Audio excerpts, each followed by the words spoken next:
Hey there, welcome to Mr. Cozy Bedtime True Crime Stories. Tonight, we're diving into 2 hours of gripping true crime cases. Real stories of mystery, betrayal, and cold-blooded crimes, all set against the soothing backdrop of rain. It's the perfect blend of calm and unsettling.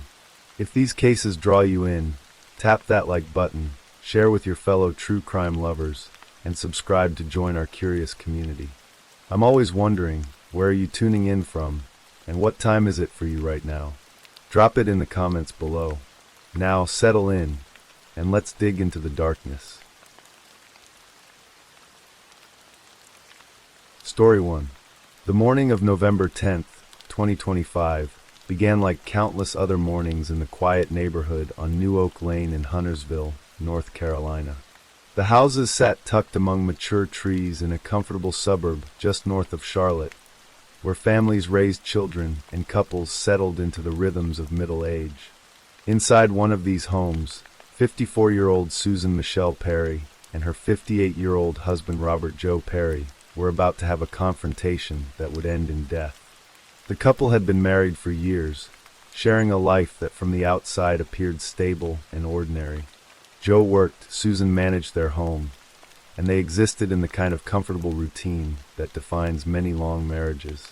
But beneath that surface normalcy, something had been fracturing for some time, tensions building in ways that Susan may not have fully recognized until it was too late to change course. Joe Perry had reached a decision. He wanted a divorce. The marriage wasn't working anymore, and he had decided it was time to end it. On the evening of November 9th, 2025, Joe told Susan what he had been thinking, what he had decided. He wanted out of their marriage. He wanted to start over, to build a life that didn't include her anymore. For Susan, this news must have felt like the ground opening beneath her feet. She was 54 years old, with no independent income, no career of her own, financially dependent on the man who was now telling her he was leaving. The argument that night was heated, voices raised in the way that happens when people realize their lives are about to change in ways they can't control. The next morning, November 10th, the argument resumed. Joe and Susan stood in the hallway of their home, continuing the fight that had started the night before. The words were angry, desperate, each person trying to make the other understand their position, their pain, their needs. And then Joe turned and walked into his home office, perhaps seeking space, perhaps trying to end the conversation. Susan followed him. Inside the office, the argument escalated further. And then Joe grabbed a gun. Shortly before 1 o'clock in the afternoon on November 10th, 2025, the Huntersville Police Department received a 911 call from the Perry residence on New Oak Lane. The call was logged as a suicide attempt. Susan Michelle Perry was on the line, reporting that something terrible had happened to her husband. When officers from the Huntersville Police Department arrived at the home, they found a scene that appeared to support Susan's initial report. In Joe Perry's home office, the 58-year-old man lay on his back on the floor, a gunshot wound to the center of his chest. Susan was kneeling on the ground near him, and a gun rested on a nearby table. First responders immediately began life-saving measures, working desperately to save Joe's life. But the wound was too severe, the damage too extensive. Despite their efforts, Robert Joe Perry was pronounced dead. Susan told the responding officers what had happened, or at least what she claimed had happened. She said she had heard a thud, like the sound of someone falling. When she went into Joe's office to check on him, she found him lying on his side with blood spreading around him. Panicked, she had called 911 immediately. The story Susan told was consistent with suicide. A man alone in his office, a gunshot, his wife discovering him after hearing the sound of his fall. It was tragic but not uncommon, especially for middle-aged men facing life transitions or crises. The initial assessment classified Joe's death as a suicide attempt that had succeeded. But experienced homicide investigators know that initial impressions can be deceiving, and that the stories people tell in the immediate aftermath of a death aren't always the complete truth. The Huntersville Police Department began a thorough investigation into Joe Perry's death, and what they discovered would completely change the narrative Susan had presented. As part of their standard investigation into Joe's death, detectives obtained Susan Michelle Perry's cell phone and downloaded its contents. What they found there immediately raised suspicions about Susan's account of her husband's suicide. Susan's internet search history told a very different story than the one she had given police. In the days or weeks before Joe's death, Susan had been conducting Google searches that suggested she was thinking about what would happen if her husband died and how much she might benefit financially. The search history showed that Susan had looked up how much her husband's wedding ring was worth, a question that seems innocuous on its surface, but takes on a darker meaning when viewed in the context of his subsequent death. She had also searched for information about what to do if your husband wants a divorce and you have no money. This search directly connected to the argument Susan would later admit she and Joe had been having about his desire to end their marriage. But the most damning search in Susan's history was one that seemed impossible to explain away as innocent curiosity or coincidence. Susan had Googled the term center mass shots. In firearms training and tactical instruction, center mass refers to aiming for the center of a person's torso, specifically the chest area where vital organs are located. It's the target area taught to law enforcement and military personnel because a shot to center mass is most likely to immediately incapacitate or kill a target. Joe Perry had been shot once in the center of his chest, exactly where a center mass shot would strike. The placement of the wound aligned perfectly with what Susan had been researching on her phone. These searches painted a picture that directly contradicted Susan's story of walking into Joe's office and finding him after he had shot himself. Instead, they suggested premeditation, planning, research into how to kill someone, and what financial resources might be available afterward. Based on the evidence they had gathered from Susan's phone and their continuing investigation into the circumstances of Joe's death, detectives from the Huntersville Police Department asked Susan to come to the police station for a second interview on February 6, 2026, nearly 3 months after her husband's death. During this interview, Susan's story changed dramatically. She no longer maintained that she had simply found Joe after he shot himself. Instead, she told investigators a new version of events, one that acknowledged her presence in the room when the gun went off but still portrayed her as a victim rather than a perpetrator. Susan told detectives that she and Joe had argued on the night of November 9th because he had told her he wanted a divorce. The next morning, November 10th, the argument had resumed in their hallway, and then Susan had followed Joe into his home office. According to Susan's new account, Joe had grabbed a gun while they were in the office. However, she said he held it normally and wasn't pointing it at her or at himself. Susan claimed that she became scared that Joe might fire the weapon, so she grabbed it, and the two of them started struggling over the gun. Susan said that while she was still holding the gun during this struggle, it went off, and Joe was struck in the chest. She was now admitting that she had been holding the gun when it discharged, that her finger had been on the trigger when the shot that killed her husband was fired. But even this new version of events was riddled with inconsistencies and contradictions. Detectives noted that Susan made several statements that didn't align with each other or with the physical evidence. She gave conflicting accounts about how long she had waited before calling 911 after Joe was shot, changing the timeline in ways that suggested she was trying to construct a narrative rather than simply recounting what had actually happened. Susan also provided inconsistent information about whether she had tried to administer first aid to Joe after he was shot. In some versions of her story, she had attempted to help him, in others, she hadn't. And her explanation of where she had put the gun after Joe was shot also varied depending on when and how she was asked.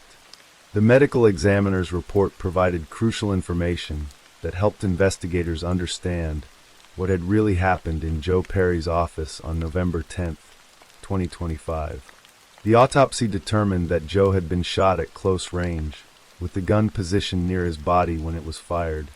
This finding was significant because it aligned with the physical positioning that would have existed during Susan's claimed struggle over the gun. If Joe and Susan had indeed been fighting over the weapon, and it had discharged while Susan was holding it, the the close-range nature of the wound would be consistent with that scenario. However, the close-range finding also aligned with another possibility, that Susan had intentionally shot Joe at close range, perhaps while he was unarmed and unprepared to defend himself. The medical evidence alone couldn't definitively prove which scenario had occurred. What the medical evidence could definitively prove was that Joe Perry had been shot in the center of his chest, in what firearms experts would recognize as a center mass shot, the same type of shot that Susan had been researching on her phone before her husband's death. The precision of the wound placement, combined with Susan's internet searches, suggested knowledge and preparation rather than the panic and chaos of a struggle. On February 6, 2026, after Susan's second interview with detectives, the Huntersville Police Department made the decision to arrest her. Nearly 3 months after Robert Joe Perry's death, his wife was charged with first-degree murder. The arrest warrant and accompanying affidavit laid out the evidence against Susan Michelle Perry in stark detail. The document described how Susan had initially claimed to have found Joe after he shot himself, then changed her story months later to claim they had struggled over the gun. It outlined the inconsistencies in her various statements to police. And most damning of all, it detailed the internet searches on Susan's phone that showed she had been researching her husband's financial worth, her options if he divorced her while she had no money, and how to shoot someone in the center mass. Susan Michelle Perry was booked into the Mecklenburg County Jail, where she was held on a bond of $150,000. As part of her conditions of detention, the court ordered that Susan undergo a mental health assessment. Her next court hearing was scheduled for February 27, 2026. As Susan Michelle Perry sits in the Mecklenburg County Jail awaiting her next court appearance, many questions about what happened on November 10, 2025, remain unanswered. What exactly transpired in Joe Perry's home office that morning? Was it truly a struggle over a gun that accidentally discharged, as Susan now claims? Or was it a deliberate, planned shooting by a woman who had been researching how to kill her husband and what she would do after he was gone? The prosecution will likely argue that Susan's internet searches show clear premeditation. They will point to her research about center mass shots and argue that the precise placement of the wound in Joe's chest proves Susan knew exactly where to aim. They will highlight her searches about what to do if her husband wanted a divorce and she had no money, suggesting a financial motive for murder. And they will emphasize the inconsistencies in Susan's various statements to police, arguing that an innocent person's story doesn't change dramatically over time. The defense will likely argue that Susan was a frightened woman whose husband grabbed a gun during an argument, forcing her to defend herself. They may claim that her internet searches were innocent expressions of worry about her financial future if Joe divorced her, not evidence of murder planning. And they will argue that Susan's changing statements to police reflect the trauma and confusion of having been involved in her husband's death, not consciousness of guilt. The medical evidence showing that Joe was shot at close range could support either interpretation. If Susan and Joe were struggling over the gun, they would have been close together when it fired. But if Susan walked up to Joe and shot him deliberately, he would also have been at close range. The key question for a jury will be whether they believe Susan's story of a struggle that ended in an accidental shooting, or whether they believe the prosecution's theory that Susan researched how to kill her husband, waited for the right moment during an argument, and deliberately shot him in the chest when he told her he wanted a divorce. Robert Joe Perry was 58 years old when he died. He had lived more than half a century, built a career, married, made a home on New Oak Lane in Huntersville. He had reached a point in his life where he wanted something different, wanted to start over, wanted the freedom that comes with ending a marriage that no longer works. He told his wife he wanted a divorce on November 9, 2025. Less than 24 hours later, he was dead from a gunshot wound to the chest. Whether his death was the accidental result of a struggle over a gun or the intentional act of a wife who didn't want to face divorce remains to be determined by the criminal justice system. Susan Michelle Perry, 54 years old when arrested, now faces first-degree murder charges that could result in decades in prison if she is convicted. She has not yet entered a plea, and her attorney has not publicly commented on the case. It remains unclear whether Susan will ultimately claim self-defense, argue that the shooting was accidental, or maintain some other version of events. What is clear is that the internet searches on Susan's phone have become the most significant evidence in the case against her. In the digital age, the searches we conduct on our phones and computers leave permanent records of our thoughts, our plans, our fears, and sometimes our intentions. Susan Michelle Perry searched for information about center mass shots, about her husband's financial worth, about what to do if he wanted a divorce and she had no money. Those searches, combined with Joe Perry's death from a single shot to the center of his chest during an argument about divorce, have led prosecutors to charge her with his murder. As February 27, 2026, approaches and Susan Perry prepares for her next court appearance, the community of Huntersville watches and waits to see how this case will unfold. A man is dead, a woman is charged with his murder, and the truth of what happened in that home office on New Oak Lane remains contested, known perhaps only to Susan herself. The case of Susan Michelle Perry stands as a stark reminder that domestic arguments can escalate in terrible ways, that the decision to end a marriage can sometimes trigger violence, and that in the digital age, our online searches may ultimately tell a story about us that we never intended to reveal. Story 2.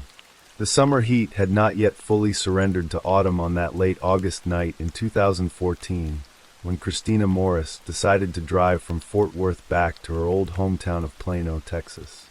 She had moved away 3 months earlier to be closer to her boyfriend Hunter Foster, but the pull of old friendships remained strong.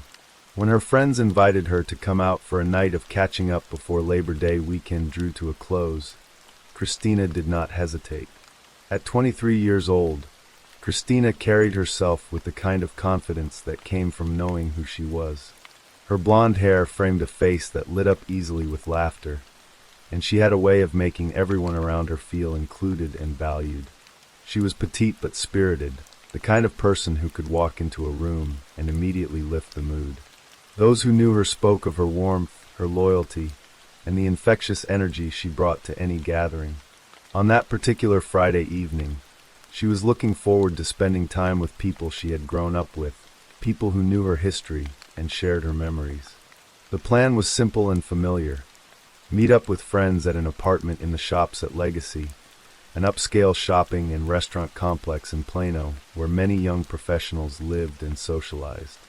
The Shops at Legacy had the atmosphere of a place designed for leisure and connection, with its wide walkways, outdoor dining areas, and modern apartments perched above retail spaces. It felt safe, well-lit, and full of life, especially on weekend nights when groups of friends moved between apartments, restaurants, and bars. Christina arrived around 9 in the evening on August 29th, joining a small group of friends who had gathered to drink, talk, and enjoy each other's company. The night unfolded as such nights often do. Conversation flowed easily, music played in the background, drinks were poured, and laughter punctuated stories about work, relationships, and plans for the future. Christina texted back and forth with her boyfriend Hunter throughout the evening, keeping him updated on how the night was going and when she might head home. Among the friends gathered that night was Enrique Aroki, a name from Christina's past. He had attended the same high school as Christina, though they had never been particularly close. Aroki was 24 years old, living in the area, and had been invited to the gathering by mutual friends.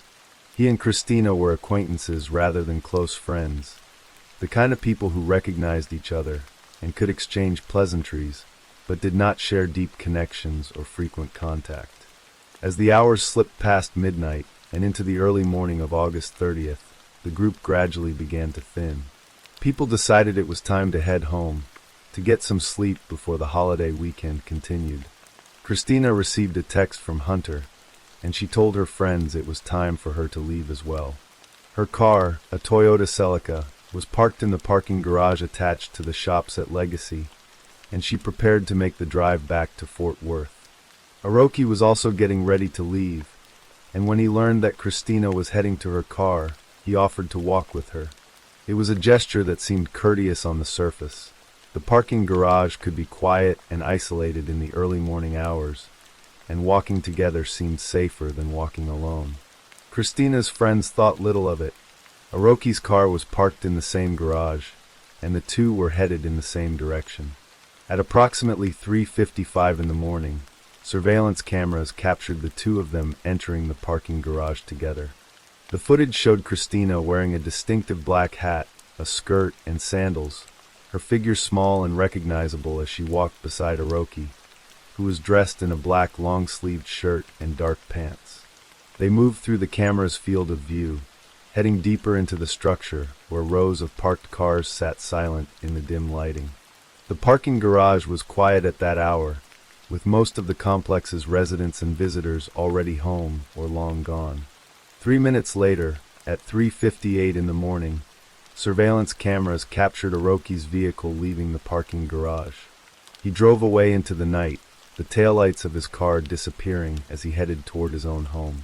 Christina's Toyota Celica, however, never moved. It remained in the same spot where she had parked it hours earlier, untouched and undisturbed, as the minutes and then hours passed and the sun began to rise over Plano. At first, no one noticed that anything was wrong. It was Labor Day weekend, a time when people's schedules shifted, when plans changed, and when it was not unusual for someone to stay over at a friend's place or sleep in after a late night. Hunter tried to reach Christina throughout the day on Saturday, sending texts and making calls that went unanswered.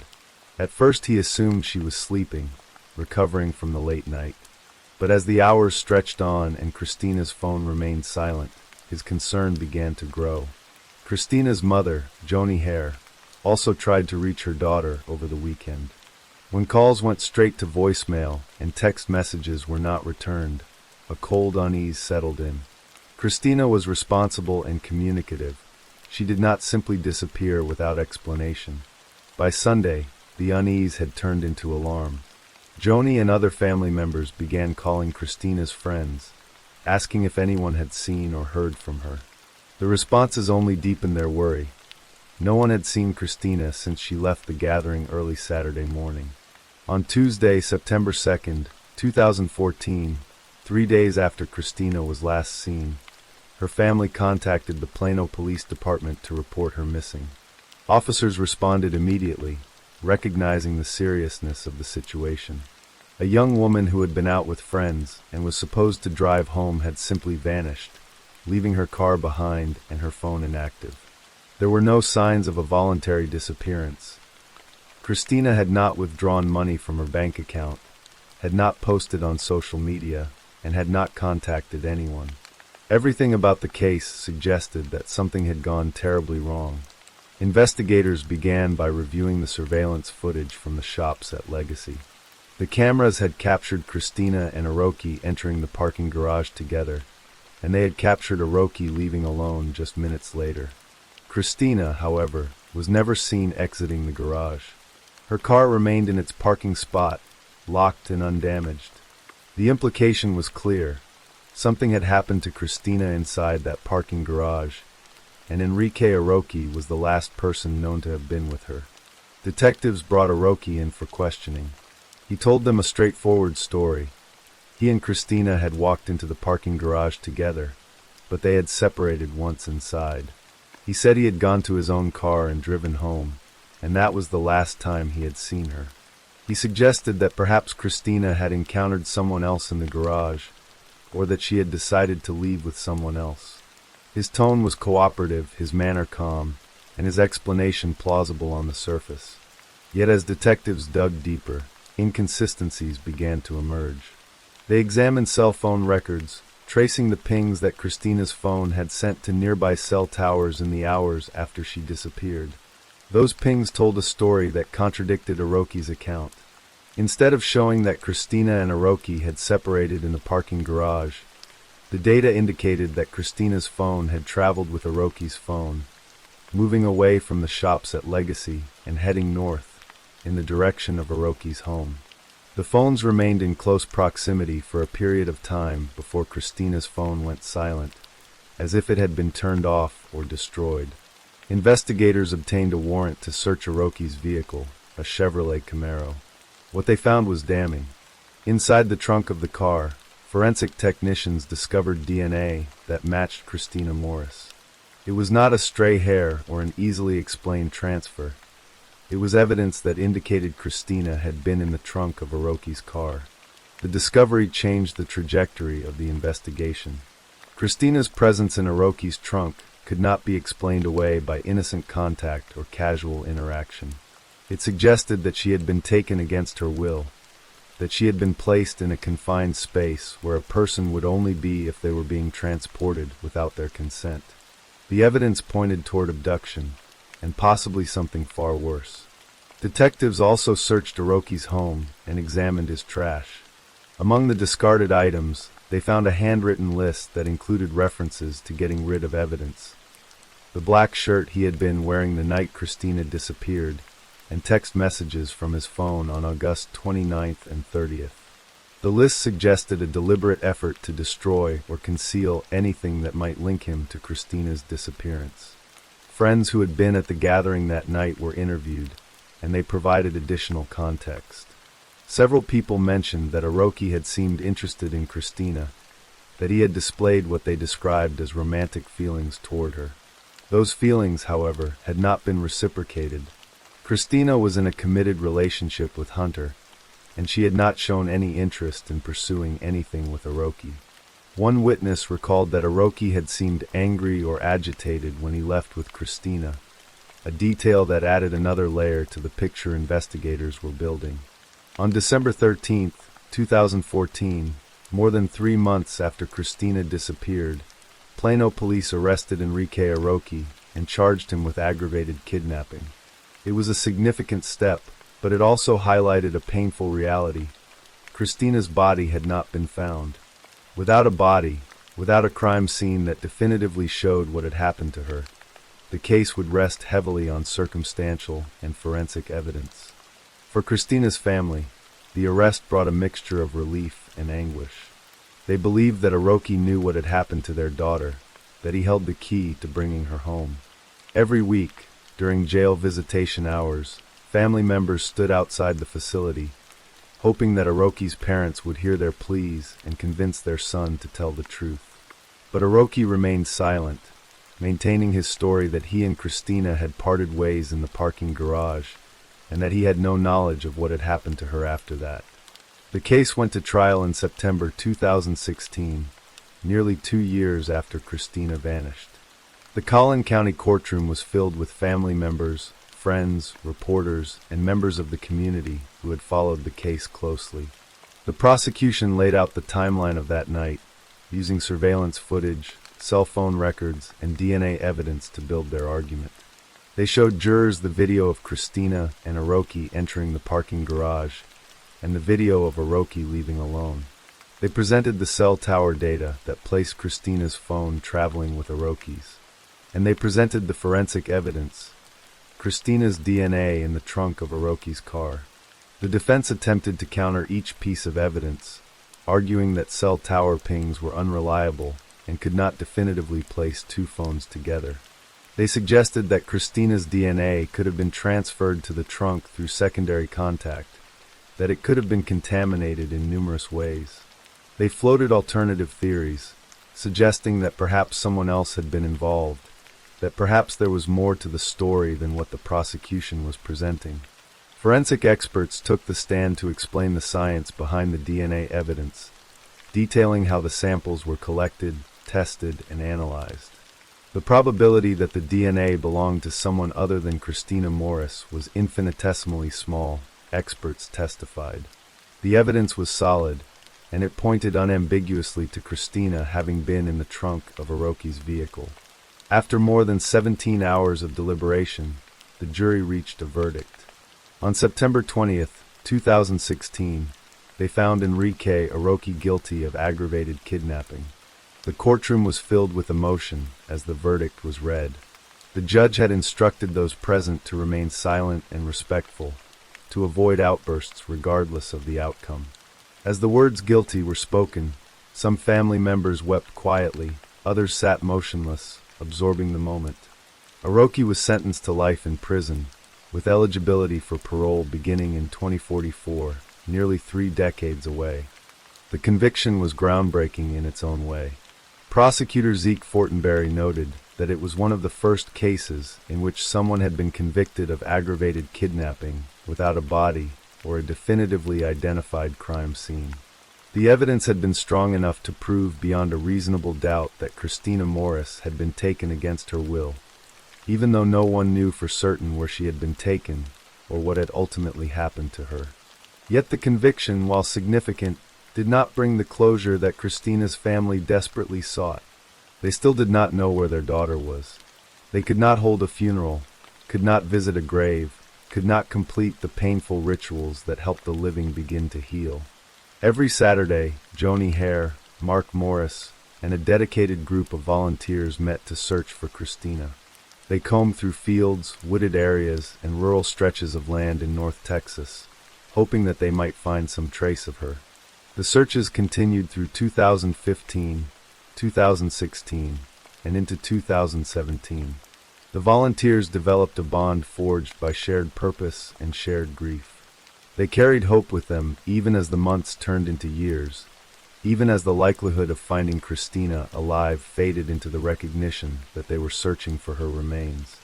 On the morning of March 7, 2018, nearly 3.5 years after Christina disappeared, a construction crew was clearing brush for a new housing development in Anna, Texas, a small town north of Plano. Workers were excavating near a creek, removing trees and vegetation to prepare the land for building. Shortly before 10 in the morning, one of the workers noticed something that made him stop. There, partially concealed in the brush along a hillside, were human remains. The crew immediately contacted the authorities. Police from the Collin County Sheriff's Office and the Plano Police Department converged on the scene. Crime scene investigators carefully documented the area, collecting the skeletal remains and any items of clothing or personal effects that might help with identification. The location was significant. It was in an area that aligned with cell phone data, showing where Enoch's phone had traveled on the morning Christina disappeared. The remains were transported to the Collin County Medical Examiner's office, where they were compared against Christina Morris's dental records and DNA profile, both of which had been on file since her disappearance. On March 8, 2018, the medical examiner confirmed what Christina's family and friends had both feared and hoped for. The remains were those of Christina Morris. Plano Police Chief Gregory Russian held a press conference to announce the identification. Standing beside him were members of Christina's family, including her mother Joni Hare. Joni spoke briefly, her voice steady but filled with the weight of 2,185 days of searching and waiting. "This is the worst day of our lives," she said, acknowledging that while they had finally found Christina, the reality of her death was a pain that could never be fully measured. The family asked for privacy as they began the long process of grieving and healing, and they thanked the countless people who had searched for Christina, who had kept her story alive, and who had refused to give up hope. The discovery of Christina's remains brought a mixture of relief and renewed sorrow. There was relief in finally knowing where she was, in being able to bring her home and lay her to rest with dignity. But there was also the crushing finality of it. Christina was gone, her life cut short at 23, her future stolen by an act of violence that she did not deserve. The remains were found in a wooded area that volunteers had actually searched before, a reminder of how difficult such searches can be, and how easy it is for evidence to remain hidden even when people are looking. The location, close to where Enoch's cell phone had pinged in the hours after Christina disappeared, added another piece to the puzzle. It suggested that Enoch had driven to that area with Christina in his car, that he had left her there, and that he had then returned to Plano as if nothing had happened. While Enoch had been convicted of aggravated kidnapping, the discovery of Christina's remains opened the possibility of additional charges, including murder. However, as of the time the remains were found, the investigation into the specifics of how Christina died had not been revisited with new charges. Enoch continued to maintain his innocence, continuing to assert that he had not been responsible for Christina's disappearance or death, despite the overwhelming evidence against him. For the community of Plano, and for the many people who had followed Christina's case, the discovery of her remains was a moment of collective mourning. Vigils were held, and flowers were brought to the site where she was found. People who had never met Christina in life felt a connection to her story, moved by the tragedy of a young woman whose night out with friends had ended in such horror. Christina Morris's story is a painful reminder of how quickly safety can turn to danger, and how the people who harm us are often those we know, those we trust enough to walk beside in a parking garage in the early hours of the morning. It is a story about the determination of a family who refused to stop searching, about a community that came together to support them, and about the painstaking work of investigators who built a case strong enough to convict even without a body. It is also a story about a young woman whose life mattered, whose absence left a void in the lives of everyone who loved her. Christina was more than a headline, more than a case file. She was a daughter, a girlfriend, a friend. She had dreams and plans and a future that should have unfolded over decades. That future was taken from her in the worst possible way, and while justice was served in the form of a conviction, nothing can undo the loss or restore what was stolen from her and from those who loved her. Story 3. The evening of October 19th, 2022, arrived with a sense of urgency that filled the modest apartment in Santiago de Surco, a middle-class district on the southern edge of Lima, Peru. Inside the residence on Paseo Italia, Gabriela Olga Victoria Sevilla Torello, a 30-year-old woman, clutched her abdomen and told her mother that the contractions were intensifying.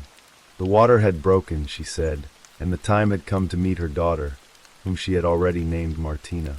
Her mother, Rita Torello, and her partner, Ramiro Galvez, prepared to rush her to the Clínica Internacional in San Borja, the medical facility where Gabriela claimed she had been receiving prenatal care.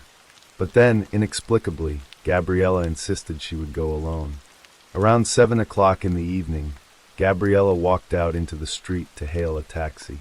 Before climbing into the vehicle, she performed a gesture that would later become a crucial detail in the unfolding drama. She snapped a photograph of the driver and sent it via WhatsApp to Ramiro. It was a precaution, the kind that women in Lima had learned to take in a city where disappearances were all too common. Then she settled into the back seat and told the driver her destination. Her mother headed separately to the clinic, expecting to meet her daughter there within the hour. But Gabriela Sevilla never arrived. When Rita Torello reached the Clínica Internacional and discovered that her daughter had not checked in, panic set in immediately. She tried calling Gabriela's phone repeatedly, but there was no answer.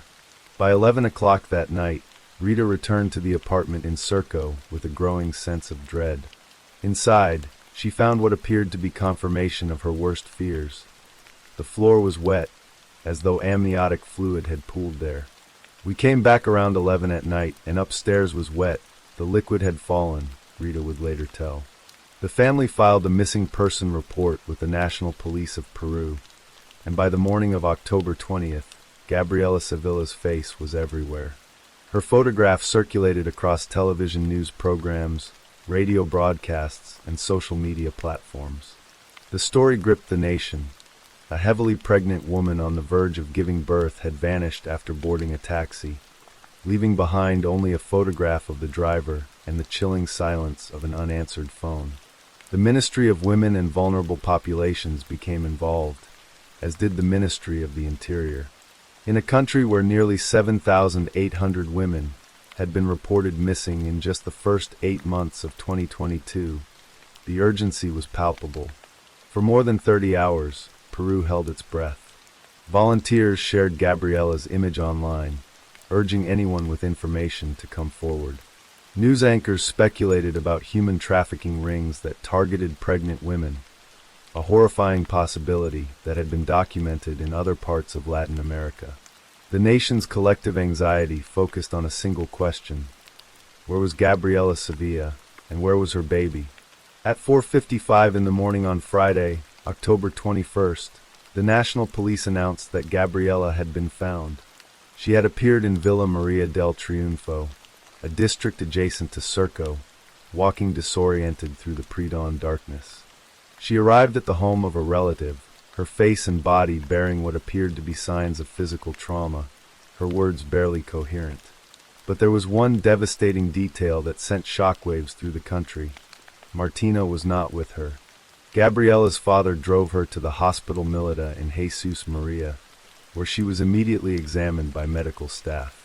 As doctors conducted their evaluations, Gabriella began to tell her story to investigators. She said that after boarding the taxi, the driver had changed routes, taking her away from the clinic. She lost consciousness, she claimed, and when she awoke, she found herself in a dim room with 3 men standing over her. They forced her to give birth, she said, though she never heard her baby cry. Then she passed out again, and when she regained awareness, Martina was gone. According to Gabriella's account, a man dressed in white approached her and delivered a chilling ultimatum. If she spoke to the authorities, her parents would be killed. If she remained silent, they would return her daughter's body. Somehow, she said, her captors released her, and she wandered until she found her relative's home. The nation's horror deepened. The search intensified, not just for Gabriella now, but for baby Martina, an infant who had been stolen from her mother's arms in an act of unspeakable cruelty. Police mobilized resources to find the child. The media covered every development with breathless urgency.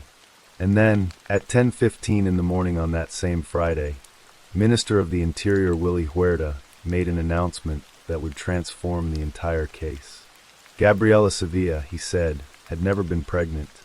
The medical examinations conducted at the Hospital Milita had revealed an incontrovertible fact.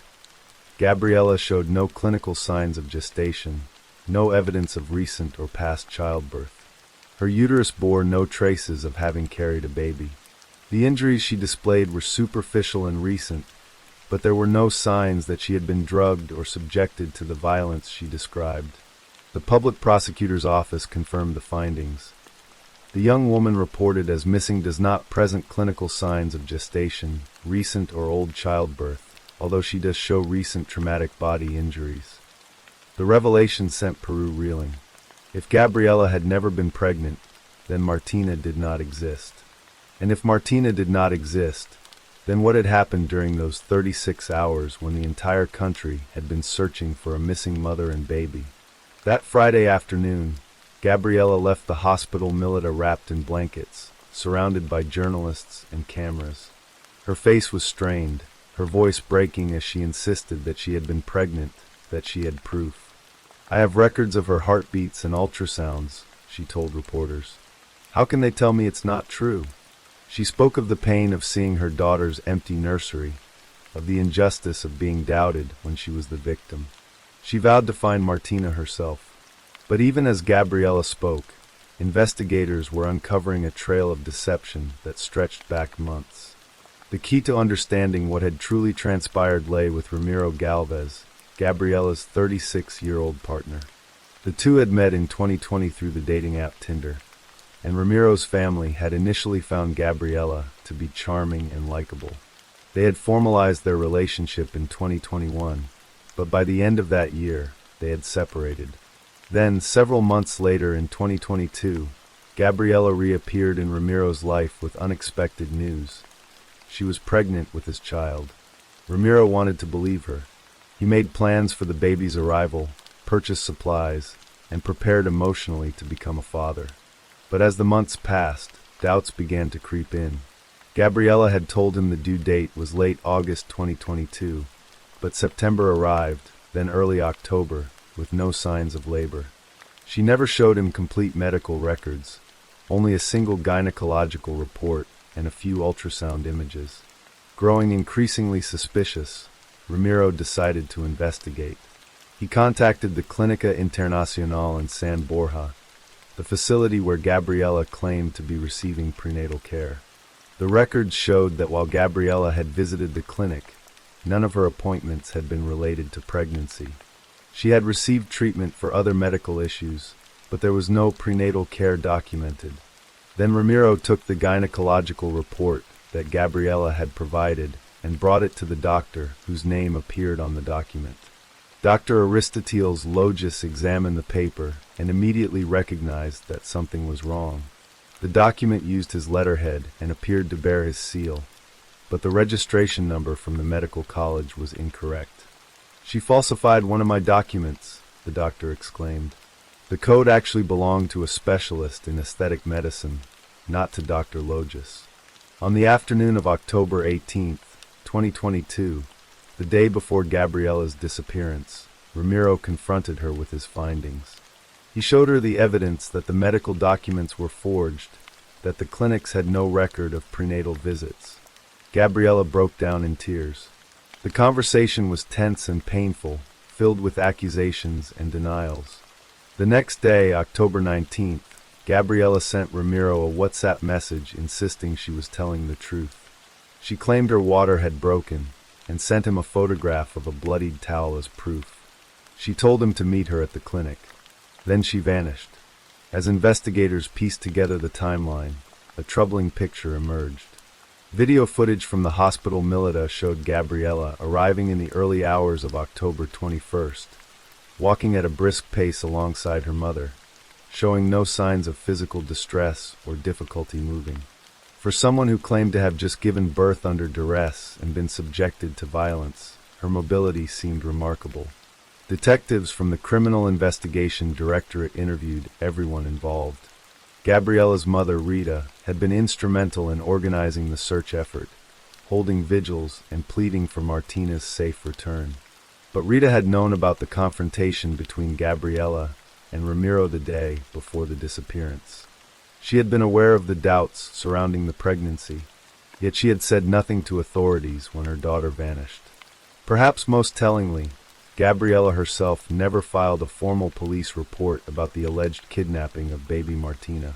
Despite claiming that her newborn daughter had been stolen by 3 men, despite describing in detail the room where she had supposedly given birth and the threats made against her family, Gabriela did not pursue an official investigation into the child's disappearance.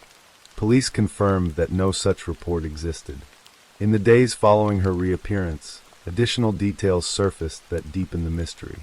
It was discovered that Gabriela had listed baby products for sale on Facebook Marketplace, items that were believed to be gifts from a baby shower. Why would a mother whose infant had been kidnapped be selling nursery supplies? The public prosecutor's office requested a psychological evaluation to determine whether Gabriela might be suffering from pseudocyesis, a rare condition in which a woman genuinely believes she is pregnant and may even experience physical symptoms such as nausea, cessation of menstruation, and breast changes. Another possibility was a delusional pregnancy, a psychological condition involving the conviction of being pregnant without accompanying physical symptoms. Mental health experts would need to assess whether Gabriela's actions stemmed from a psychiatric disorder or from deliberate deception. On July 6, 2023, nearly 9 months after the incident that captivated Peru, the Second Corporate Criminal Prosecutor's Office of Santiago de Surco, under the direction of Dr. Nilo Paredes Chavez, formally opened a criminal investigation against Gabriela Sevilla. She was to be charged with generic falsehood and falsification of documents. The investigation identified Ramiro Galvez as the aggrieved party. The prosecution's hypothesis held that Gabriela had never been pregnant and that her actions had caused both financial and emotional harm to her former partner. Ramiro had spent money preparing for a child that did not exist, purchasing clothes, furniture, and supplies. More significantly, he had suffered profound psychological distress upon learning that the pregnancy he had emotionally invested in was a fabrication. The charge of falsification of documents centered on the forged gynecological report that Gabriela had sent to Ramiro via WhatsApp. Dr. Aristoteles Logis had confirmed that while the document appeared to use his letterhead and seal, he had never signed it, and the medical college registration number was fraudulent. Creating and presenting such a document constituted a criminal offense under Peruvian law. The prosecutor's office set a 120-day timeline to complete its investigation. Gabriella's attorney stated that his client was receiving treatment related to the case, though he did not specify whether this was psychiatric care or some other form of intervention. If convicted of both charges, Gabriella could face up to 4 years in prison. In the months and years following the case, Gabriela Sevilla's story became emblematic of a troubling intersection between mental health, deception, and the exploitation of legitimate social concerns.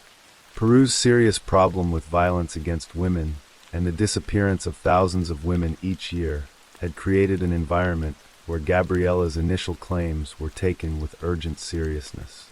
The system responded as it should have, mobilizing resources and public attention to find a woman believed to be in grave danger. But the revelation that the entire crisis had been fabricated sparked a backlash. On social media, some used the case to diminish concerns about gender-based violence, pointing to Gabriella's deception as evidence that women's reports of danger should be met with skepticism. Others speculated that she had orchestrated the entire scheme to trap Ramiro into staying with her, a theory that reflected deeply ingrained misogynistic assumptions about women's manipulation of pregnancy. Yet mental health professionals cautioned against rushing to judgment. If Gabriella was indeed suffering from pseudoseisis or another psychological condition, she would be a patient in need of treatment, not simply a criminal deserving punishment. The line between mental illness and criminal culpability is often blurred, and without the results of a comprehensive psychiatric evaluation, it remained impossible to fully understand what had driven her actions. For Ramiro Galvez, the experience left deep scars. He had believed he was about to become a father, had prepared his life and heart for a child, only to discover that everything had been an illusion. The betrayal cut to the core of his ability to trust, not just in Gabriella, but in the fundamental honesty of human relationships. He had spent months caught between hope and doubt, seeking consultations with multiple gynecologists as the due date came and went, desperately wanting to believe Gabriella, even as evidence mounted against her. Gabriella's parents, who had initially defended their daughter's version of events with passionate conviction, retreated from public view after the truth emerged. The questions surrounding their role in the deception remained unanswered. Had they truly believed Gabriella was pregnant, or had they been complicit in maintaining the fiction? The extent of their knowledge and involvement remained unclear. As the investigation proceeded, fundamental questions about the case remained unresolved. What had Gabriella actually done during those 36 hours when the entire country believed she was missing? Had she inflicted the injuries on her own body, or had someone else been involved? If the pregnancy was a delusion stemming from mental illness, at what point did it transform into deliberate fraud when she began producing falsified medical documents? The photograph of the taxi driver, sent so carefully before she disappeared, suggested premeditation. It was a detail designed to add credibility to a kidnapping narrative, to make the story more believable. Similarly, the blood on the towel photographed and sent to Ramiro appeared to be a calculated attempt to provide physical evidence of labor. These were not the actions of someone lost in delusion, but of someone constructing a false reality and attempting to substantiate it with props and staging. Yet the question remained, why? If Gabriella knew she was not pregnant, what did she hope to achieve by disappearing and claiming her non-existent baby had been kidnapped? Did she believe that the public spectacle would somehow force Ramiro to recommit to their relationship? Did she think that once she reappeared, the story would simply fade away and she could claim a miscarriage or other explanation? Or had she become so entangled in her own web of lies that she saw no way forward except to create an even more elaborate fiction? The case of Gabriela Sevilla held up a mirror to Peruvian society, reflecting both its strengths and its vulnerabilities.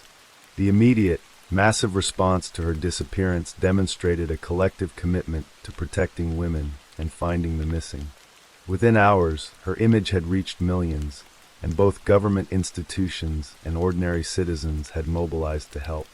This was the society at its best, responding with empathy and urgency to a person believed to be in danger. But the aftermath revealed the fragility of that solidarity. When the deception was exposed, the conversation shifted away from the genuine crisis of violence against women and toward questions of whether such reports could be trusted. The case became ammunition for those who wished to minimize or dismiss women's accounts of danger, a development that advocates for gender equality viewed with deep concern.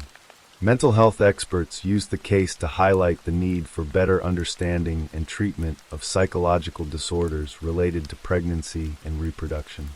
Pseudocyesis and related conditions are rare but real, and women suffering from them require compassionate medical intervention, not criminal prosecution alone.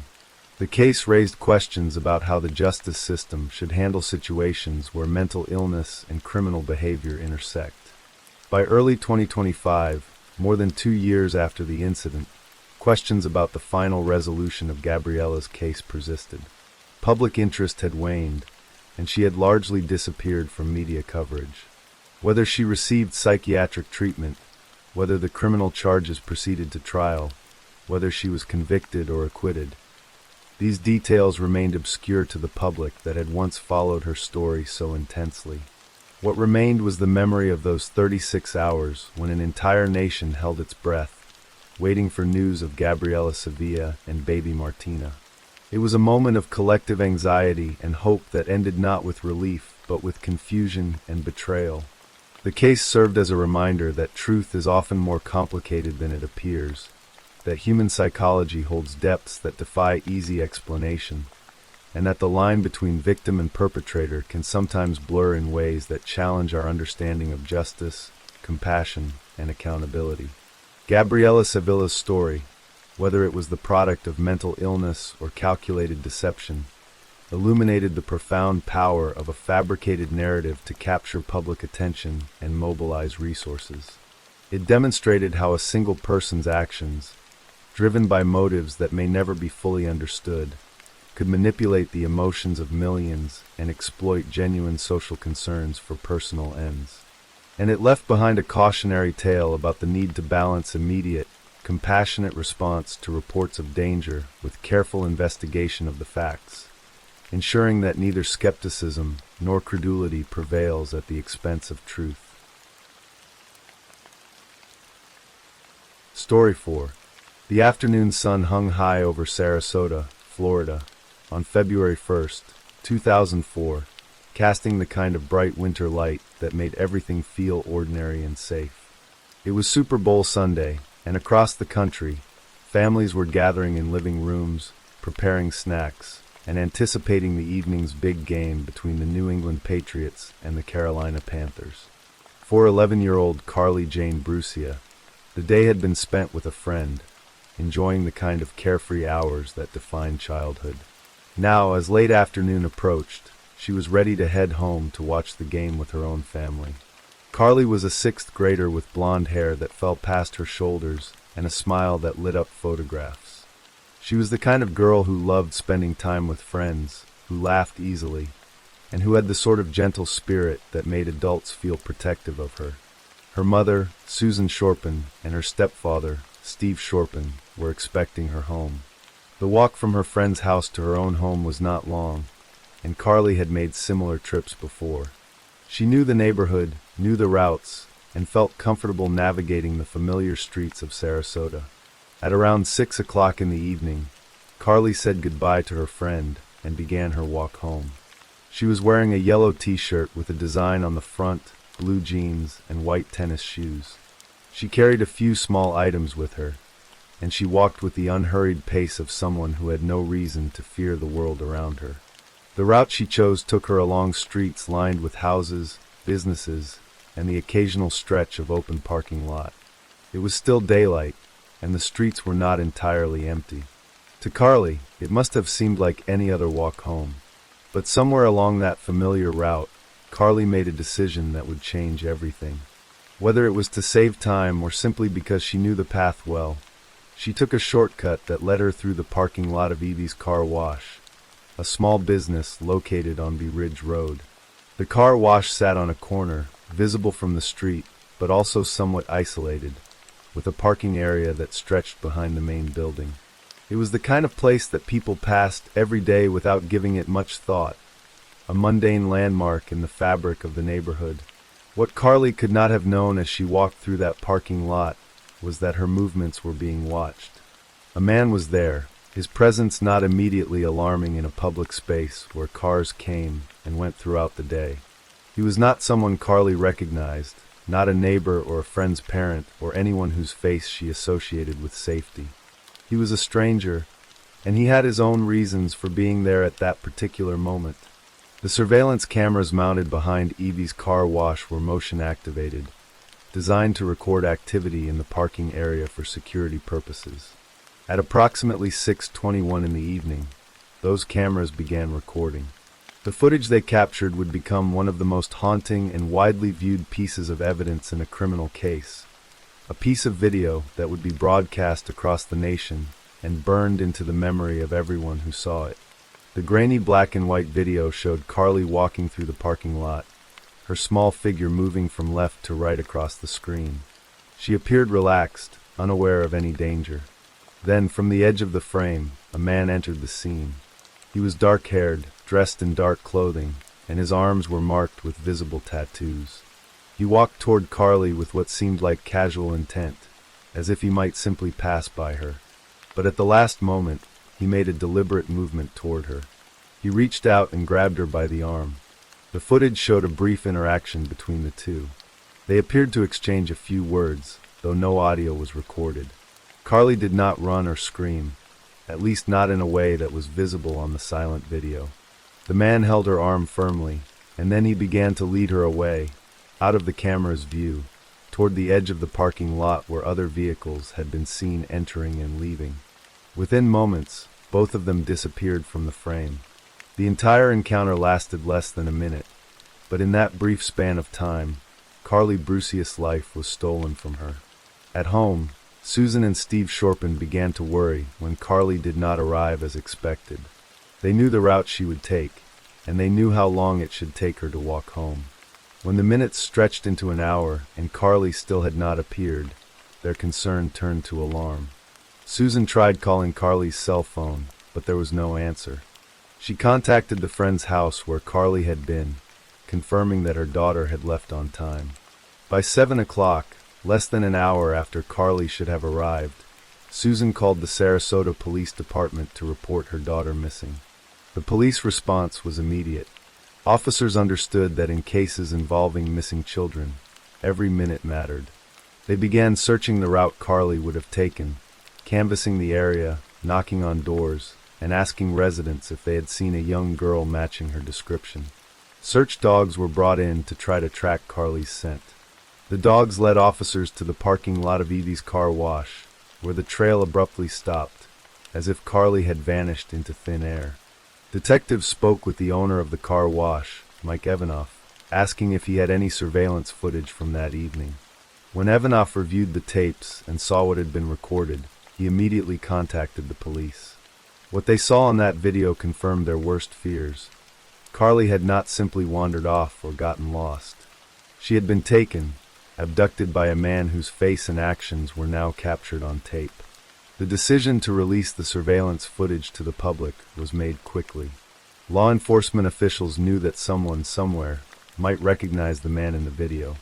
The footage was broadcast on local news stations that evening, and by the next morning, it had spread to national networks. The image of a small girl being led away by a stranger in broad daylight struck a chord of horror and urgency across the country. People watched the video over and over, studying the man's appearance, his tattoos, the way he moved, hoping that someone would know who he was. Tips began pouring in almost immediately. The Sarasota Police Department was flooded with calls from people who thought they recognized the man in the video. Among those calls were at least 2 from individuals who knew Joseph P. Smith, a 37-year-old auto mechanic who lived in the Sarasota area. The callers said that the man in the surveillance footage looked like Smith, that the tattoos visible on his arms matched tattoos they had seen on him, and that his general appearance and build were consistent with the person they knew. Joseph Smith was not an unknown figure to law enforcement. He had a criminal history that stretched back more than a decade, with at least 13 arrests in Florida since 1993. His record included charges for drug possession, drug trafficking, theft, and other offenses. Most troubling of all, he had previously been charged with kidnapping and false imprisonment in an unrelated case, though he had been acquitted of those charges. At the time Carly disappeared, Smith was on probation following a prison sentence for drug-related crimes. He had been released from state prison just 13 months earlier, in January 2003. What made Smith's status even more disturbing was that his probation officer had recently asked a circuit judge to issue a warrant for his arrest due to a technical probation violation. Smith had failed to meet the requirements of his probation, but the judge had not yet acted on the request. If that warrant had been issued even a month earlier, Smith would have been in custody on February 1st, and Carly Brucia would likely have made it home safely. On February 3rd, 2 days after Carly disappeared, Smith was arrested on an unrelated parole violation. He was taken into custody and held at the Sarasota County Jail, unaware that he had already become the prime suspect in Carly's abduction. Detectives began investigating his movements on the evening of February 1st. They spoke with his coworkers, learning that Smith had failed to show up for his shift at the auto repair shop that day.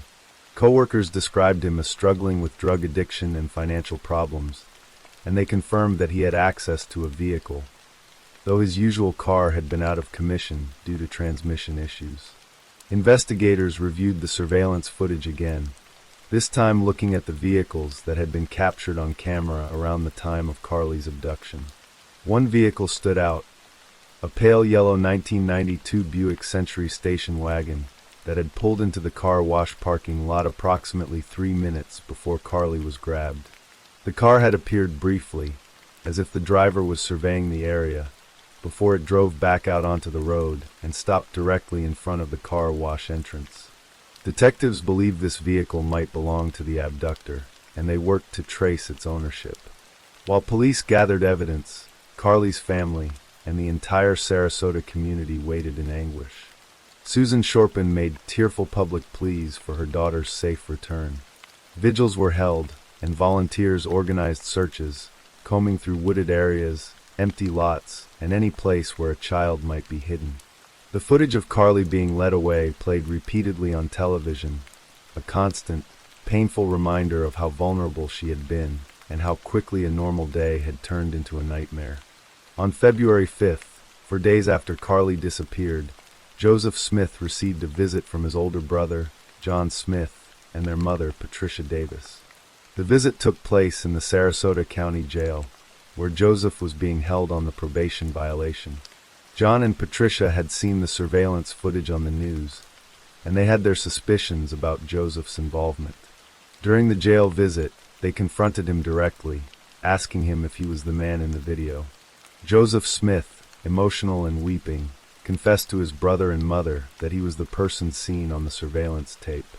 He admitted that he had encountered Carly at the car wash, that he had taken her, and that he had physically assaulted her. He told them, through tears, that he had been heavily under the influence of drugs at the time, and that his memory of the events was foggy. He was not certain, he said, whether he had left Carly alive or whether he had killed her. The confession was devastating. Patricia Davis left the room crying, unable to bear what she was hearing. Joseph and John Smith embraced, both of them weeping as the weight of the truth settled over them. Joseph Smith provided his brother with information about where Carly's body might be found. He directed John to a church property not far from the car wash, describing landmarks such as a concrete structure and tree lines. After leaving the jail, John Smith and his mother drove to the area Joseph had described, searching for any sign of Carly. They did not find her body that day, and for several hours, John struggled with what to do. He later testified that he had hoped, perhaps irrationally, that Carly might still be alive. That night, John Smith contacted the authorities and told them what his brother had confessed. He led investigators to the location Joseph had described, a wooded area behind the Central Church of Christ on Proctor Road. The search began immediately, and on the morning of February 6, 2004, Carly Brucia's body was found. She was lying in the brush, partially concealed by vegetation. She was naked from the waist down except for a sock that remained on one foot. The sight was heartbreaking and confirmed the worst fears of everyone who had been searching for her. The medical examiner's report revealed the full horror of what Carly had endured. She had been physically assaulted while she was still alive. The cause of death was determined to be strangulation. Joseph Smith had taken Carly from that parking lot, driven her to a secluded location, violated her in the most unimaginable way, and then ended her life by choking the breath from her small body. She had been 11 years old, with her whole life ahead of her, and she had been murdered by a man she did not know, a man who had been free to walk the streets despite a long history of criminal behavior. Joseph Smith was formally charged with first-degree murder, kidnapping, and capital sexual battery. The evidence against him was overwhelming. The surveillance footage showed him taking Carly. His own confession to his brother and mother left no doubt about his guilt. The physical evidence found at the scene and on Carly's body further corroborated the timeline and the nature of the crime. Smith pleaded not guilty, but few believed he had any chance of acquittal. The trial began in November 2005, nearly 2 years after Carly's death. The courtroom was filled with family members, community members, and reporters who had followed the case since that terrible day in February 2004. The prosecution presented the surveillance video, which jurors watched in silence, many of them visibly emotional as they saw Carly being led away. John Smith took the stand and recounted the jailhouse confession, his voice often faltering as he described his brother's admission of guilt. The medical examiner testified about the injuries Carly had sustained and the manner of her death. Each piece of evidence added to the overwhelming picture of Joseph Smith's guilt. The defense attempted to suggest that Smith's drug use had impaired his judgment and memory, but the evidence was too clear, too damning, to be explained away. On November 17, 2005, the jury found Joseph Smith guilty on all counts: first-degree murder, kidnapping, and capital sexual battery. The verdict was met with relief and sorrow. Carly's family had hoped for justice, and they had received it in the form of a guilty verdict, but no verdict could bring Carly back or erase the pain of her loss. During the penalty phase of the trial, the jury was tasked with deciding whether Joseph Smith should be sentenced to death or to life in prison without the possibility of parole. The jury voted 10-2 in favor of the death penalty, and the judge accepted the recommendation. In 2006, Joseph Smith was formally sentenced to death for the murder of Carly Brucia. The case had a profound impact beyond the courtroom. The nation had watched in horror as the surveillance footage aired repeatedly, and the circumstances of Carly's death highlighted failures in the criminal justice system. Joseph Smith had been on probation at the time of the murder, and a warrant for his arrest on a probation violation had been requested but not acted upon. If that warrant had been issued, Carly might still be alive. The case prompted widespread outrage and calls for reform. In response, Congress introduced legislation known as Carly's Law, sponsored by Representative Katherine Harris of Florida. The bill sought to tighten probation and parole requirements, to ensure that individuals who violated the terms of their release would be quickly returned to custody rather than allowed to remain free. While the legislation faced challenges and did not pass in its original form, it sparked important conversations about how the justice system handles offenders on probation and parole. Joseph Smith's death sentence was later overturned in 2018 due to a ruling by the Florida Supreme Court that required jury recommendations for the death penalty to be unanimous. Smith's jury had voted 10-2, which no longer met the legal standard. The case was set to be resentenced, and prosecutors indicated they would seek to have the death penalty reimposed. However, before a new sentencing hearing could take place, Joseph Smith died in prison on July 26, 2021. The cause of death was not immediately disclosed, but his death brought a form of closure to Carly's family and the community, ending years of legal proceedings and appeals. For Susan Shorpen and the rest of Carly's family, the years following her death were marked by profound grief. Susan struggled with the loss, and in later years, her own life was marked by hardship and tragedy. The pain of losing a child in such a horrific way is something that no parent should ever have to endure, and for Susan, that pain was compounded by the public nature of the case and the constant reminders of what had happened to her daughter. The case of Carly Brucia remains one of the most heartbreaking and widely remembered abduction and murder cases in recent American history.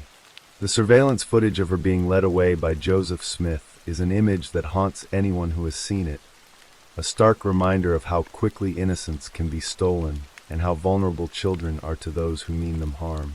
Carly's story is not just about the crime that ended her life. It is also about the failures that allowed that crime to happen and the urgent need for a justice system that prioritizes public safety and the protection of the most vulnerable. Carly Brucia was a child who loved life, who had friends and family who adored her, and who should have grown up to experience all the joys and challenges of adolescence and adulthood. Instead, her life was cut short in the most violent and senseless way, and her name became synonymous with a tragedy that should never have occurred. The legacy of her case is a call to action, a reminder that society must do better to protect its children, and to ensure that those who pose a danger are not allowed to roam free. Story 5. The quiet town of Enoch, Utah, had always been the kind of place where neighbors knew each other by name, where children played freely in the streets, and where the rhythm of life moved to the gentle pulse of community and faith. Nestled in the southwestern corner of the state, this small rural community of fewer than 8,000 souls rarely made headlines. But on a cold January afternoon in 2023, that tranquility shattered in a way that would forever mark the town and send shockwaves rippling across the nation. It began with a missed appointment.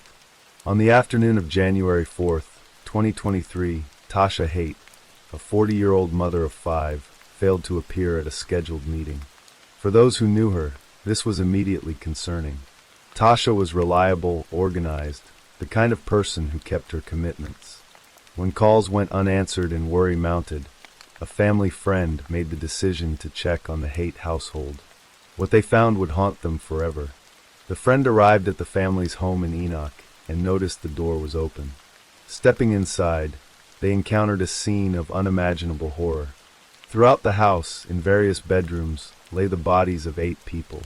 The friend immediately called the police, their voice trembling with shock and disbelief. When officers arrived at 4 in the afternoon to conduct what should have been a routine welfare check, they confirmed the nightmare. Every member of the Haight family was dead, victims of gunshot wounds.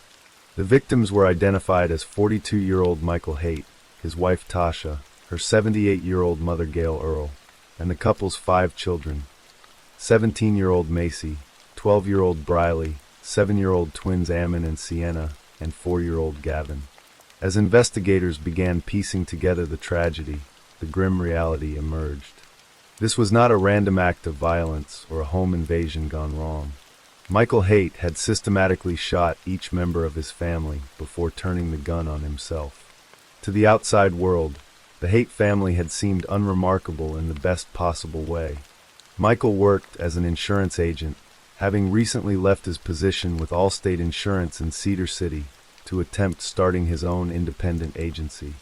Tasha was devoted to her children, managing the complex choreography of raising 5 kids with grace and determination. The children attended local schools, participated in community activities, and were described by neighbors as polite and well-mannered. On the surface, they appeared to be living the American dream in their quiet Utah town. But beneath that veneer of normalcy, darkness had been growing for years. The first documented warning signs emerged in 2020, 3 years before the tragedy, when 17-year-old Macy Haight gathered the courage to speak to police about her father. The teenager's statement to investigators painted a disturbing picture of life inside the Haight home. She told officers that her father had become increasingly aggressive toward her over the previous 3 years. The incidents had escalated from verbal abuse to physical violence.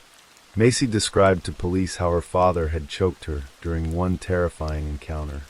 She confessed to investigators that she lived in constant fear, worried that his attacks would continue to worsen. Most chilling of all, she told them she was very afraid that he was going to kill her. Despite this alarming report, which prompted an investigation by the Enoch Police Department, no charges were filed against Michael Haight. The family remained together, and the abuse continued behind closed doors. As 2022 drew to a close, the situation within the Haight household reached a critical juncture. After nearly 20 years of marriage, Tasha made the agonizing decision that she could no longer continue living with her husband. On December 21, 2022, just days before Christmas, she filed for divorce in 5th District Court. The court immediately issued a domestic relations injunction, a standard protective measure that prohibited both parties from engaging in harassment, intimidation, domestic violence, or abuse against each other or their children. Tasha's mother, Gail Earle, recognized the danger her daughter faced and moved into the Haight home to provide support and protection during this volatile transition. Meanwhile, Michael was relegated to the basement, where he slept while his wife, mother-in-law, and children remained upstairs. The arrangement was meant to be temporary, a way to maintain some stability for the children while the divorce proceedings moved forward. In the 2 weeks between the divorce filing and the murders, Tasha met with her divorce attorney 3 times. She was taking concrete steps toward building a new life, one free from fear and control. But Michael was unraveling. He had recently lost his job with Allstate and was struggling to establish his independent agency. Now his wife was leaving him, taking the children, dismantling the family he claimed to cherish above all else. Newly released video footage and audio recordings from the night of January 3, 2023, provide a chilling window into the final hours before the massacre. The recordings, obtained through public records requests, captured conversations between Michael and Tasha that revealed the true dynamics of their relationship. Michael's voice, sometimes pleading and sometimes angry, demonstrated a pattern of manipulation and control that had characterized their marriage for years. In the videos, Michael repeatedly accused Tasha of turning their children against him. He claimed that she had been poisoning their relationship with their kids ever since she returned from a weekend trip with friends 2 months earlier. The children had become distant, he insisted, because of her manipulation, not because of his own abusive behavior. The irony seemed lost on him entirely.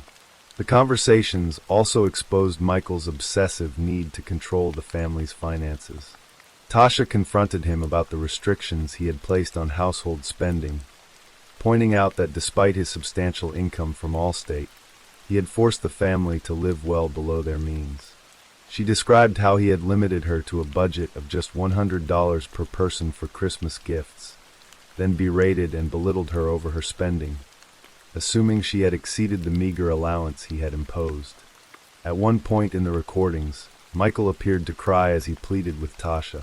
His words painted him as the victim, trapped and cornered by an unreasonable wife. He claimed he would go to 20 counselors if necessary, that he would do anything to keep his family intact. But investigators who later reviewed the footage saw something different. They saw a man who had spent years controlling and abusing his family now losing that control, and his desperation was palpable and dangerous. Tasha, for her part, remained firm. She explained that she was pursuing divorce because she could no longer tolerate the way he treated her. She recalled a conversation from Thanksgiving, just weeks earlier, when Michael had refused to let her take a separate car to a family event despite her not feeling safe with him. Her words reflected years of accumulated hurt and fear, and a determination to finally break free. The night wore on. The household eventually grew quiet as everyone retired to their respective spaces. Michael, alone in the basement, faced a future that terrified him. His job was gone. His wife was leaving. His children, according to him, no longer loved him. In his distorted worldview, Tasha was responsible for all of it. She had manipulated, controlled, and destroyed everything he held dear. The reality that he had been the controlling and abusive one never seemed to penetrate his consciousness. Sometime around 3:30 in the morning on January 4th, a neighbor was awakened by a series of loud bangs. The sounds had an odd rhythm to them, like fireworks but with the cadence of gunshots. The neighbor listened, confused and half asleep, then eventually dismissed the noise and returned to bed. What they had heard was Michael Haight methodically moving through the house, room by room, ending the lives of everyone he claimed to love. The details of what happened in those dark morning hours remain almost too horrific to contemplate. Michael shot his mother-in-law, Gail Earle, who had traveled to Enoch specifically to protect her daughter and grandchildren. He shot his wife, Tasha, the woman he had spent 20 years controlling and who had finally found the strength to leave him. And then he shot his children, one by one. 4-year-old Gavin, still practically a baby, who should have had his whole life ahead of him. The 7-year-old twins, Ammon and Sienna, who shared that special bond that only twins understand. 12-year-old Briley, on the cusp of adolescence, full of potential and dreams. And finally, 17-year-old Macy, the brave teenager who had tried 3 years earlier to get help, who had told police she feared her father would kill her. Her worst nightmare had come true. After murdering his entire family, Michael Haight turned the gun on himself. When police arrived that afternoon, they found all 8 bodies scattered throughout the house. The investigation confirmed that Michael had died from a self-inflicted gunshot wound. He had chosen to destroy his family rather than lose control of them, and then he had chosen to escape the consequences of his actions through death. Among the evidence collected from the scene, investigators found a handwritten suicide note penned by Michael Haight. The letter provided a disturbing glimpse into his mindset in the hours before the killings. Even facing his final moments, Michael remained unable or unwilling to accept responsibility for his actions. Instead, his note blamed Tasha for everything. In the letter, Michael wrote that he would rather rot in hell than endure one more day of what he called manipulation and control. He claimed that he could not handle even one more day of the way Tasha treated him.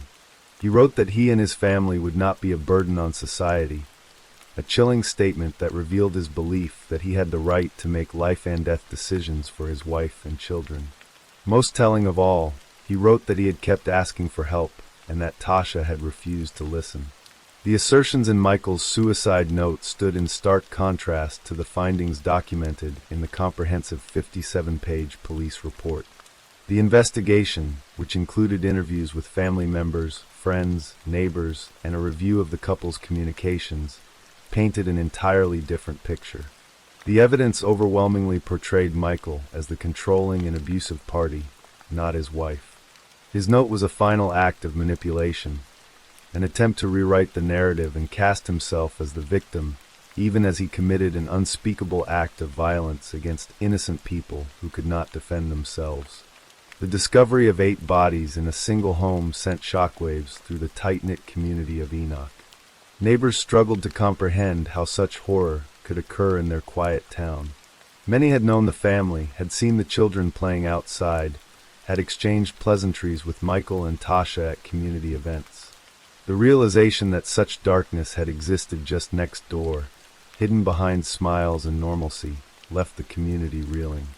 On January 13th, 2023, 9 days after the murders, a funeral service was held for the victims at La Verkin City Cemetery.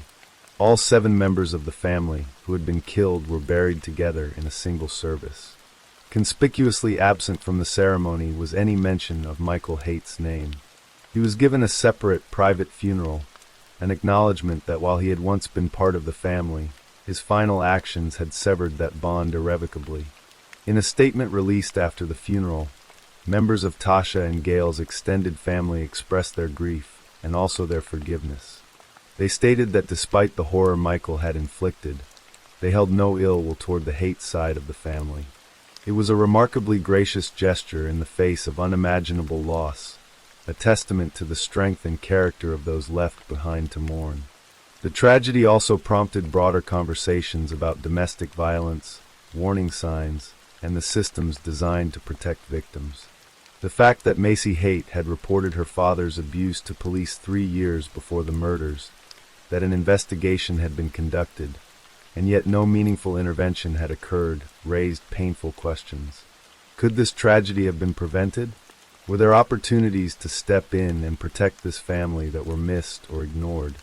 The Haight family tragedy stands as a devastating reminder of the deadly consequences of domestic abuse and the particular danger posed when an abusive partner faces losing control.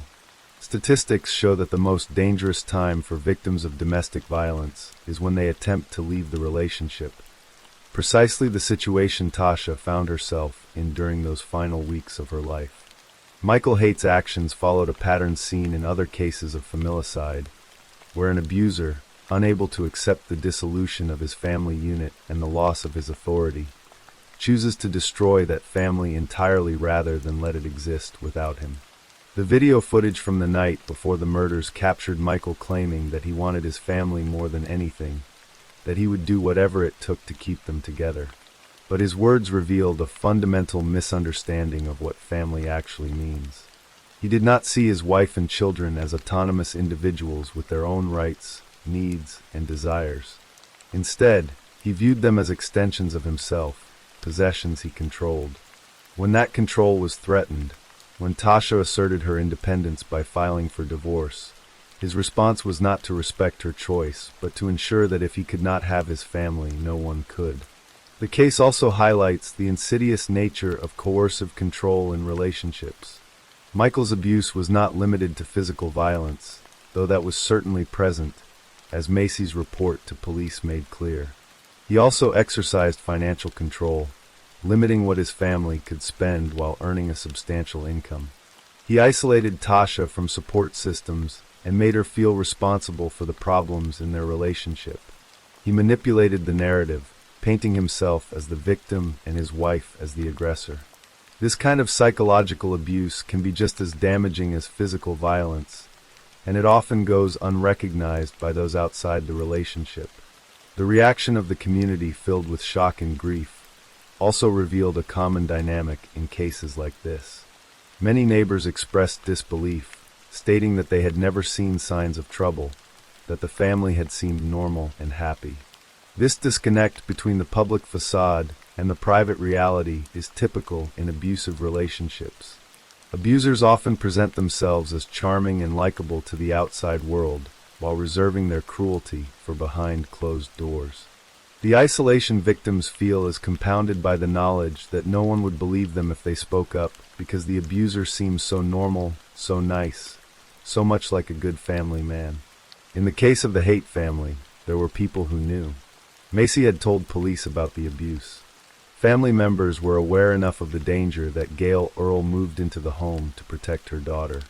Tasha's divorce attorney understood the situation well enough to ensure she took protective steps. But somehow, the danger was not adequately assessed or addressed. Michael remained in the home, albeit in the basement.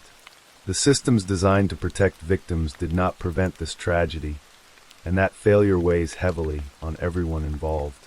The deaths of Tasha Haight, Gail Earl, Macy Haight, Briley Haight, Ammon Haight, Sienna Haight, and Gavin Haight represent more than statistics in the grim tally of domestic violence fatalities.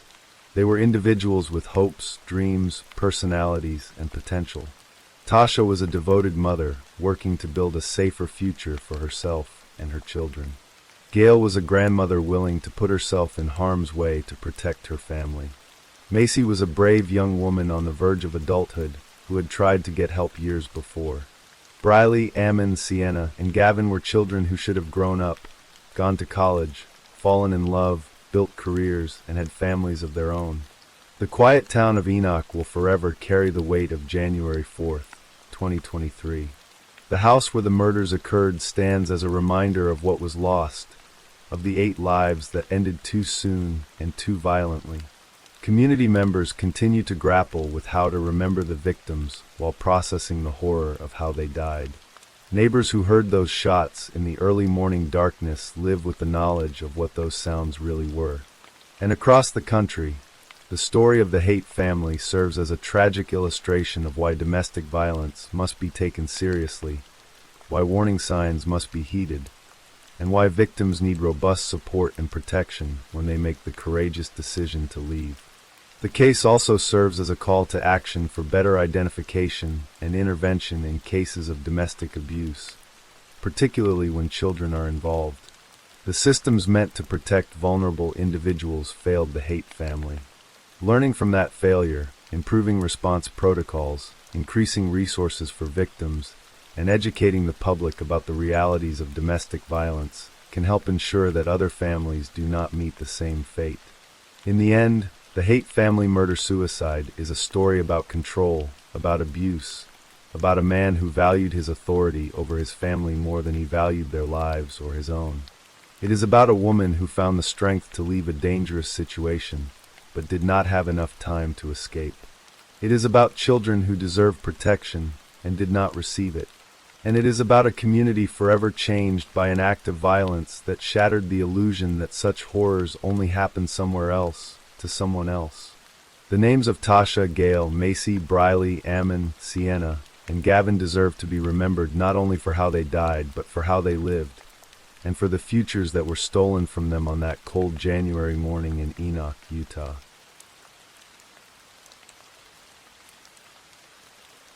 Story 6. The early summer air hung warm and heavy over Overland Park, Kansas, on the evening of June 2nd, 2007, as 18-year-old Kelsey and Smith backed out of her family's driveway with a heart full of excitement. It was a Saturday, and she had a simple mission that felt anything but ordinary. 6 months had passed since she and her boyfriend had started dating, and Kelsey wanted to mark the occasion with something special. She drove her Buick Regal through the familiar streets of her hometown, heading to the Target store where she planned to find the perfect gift.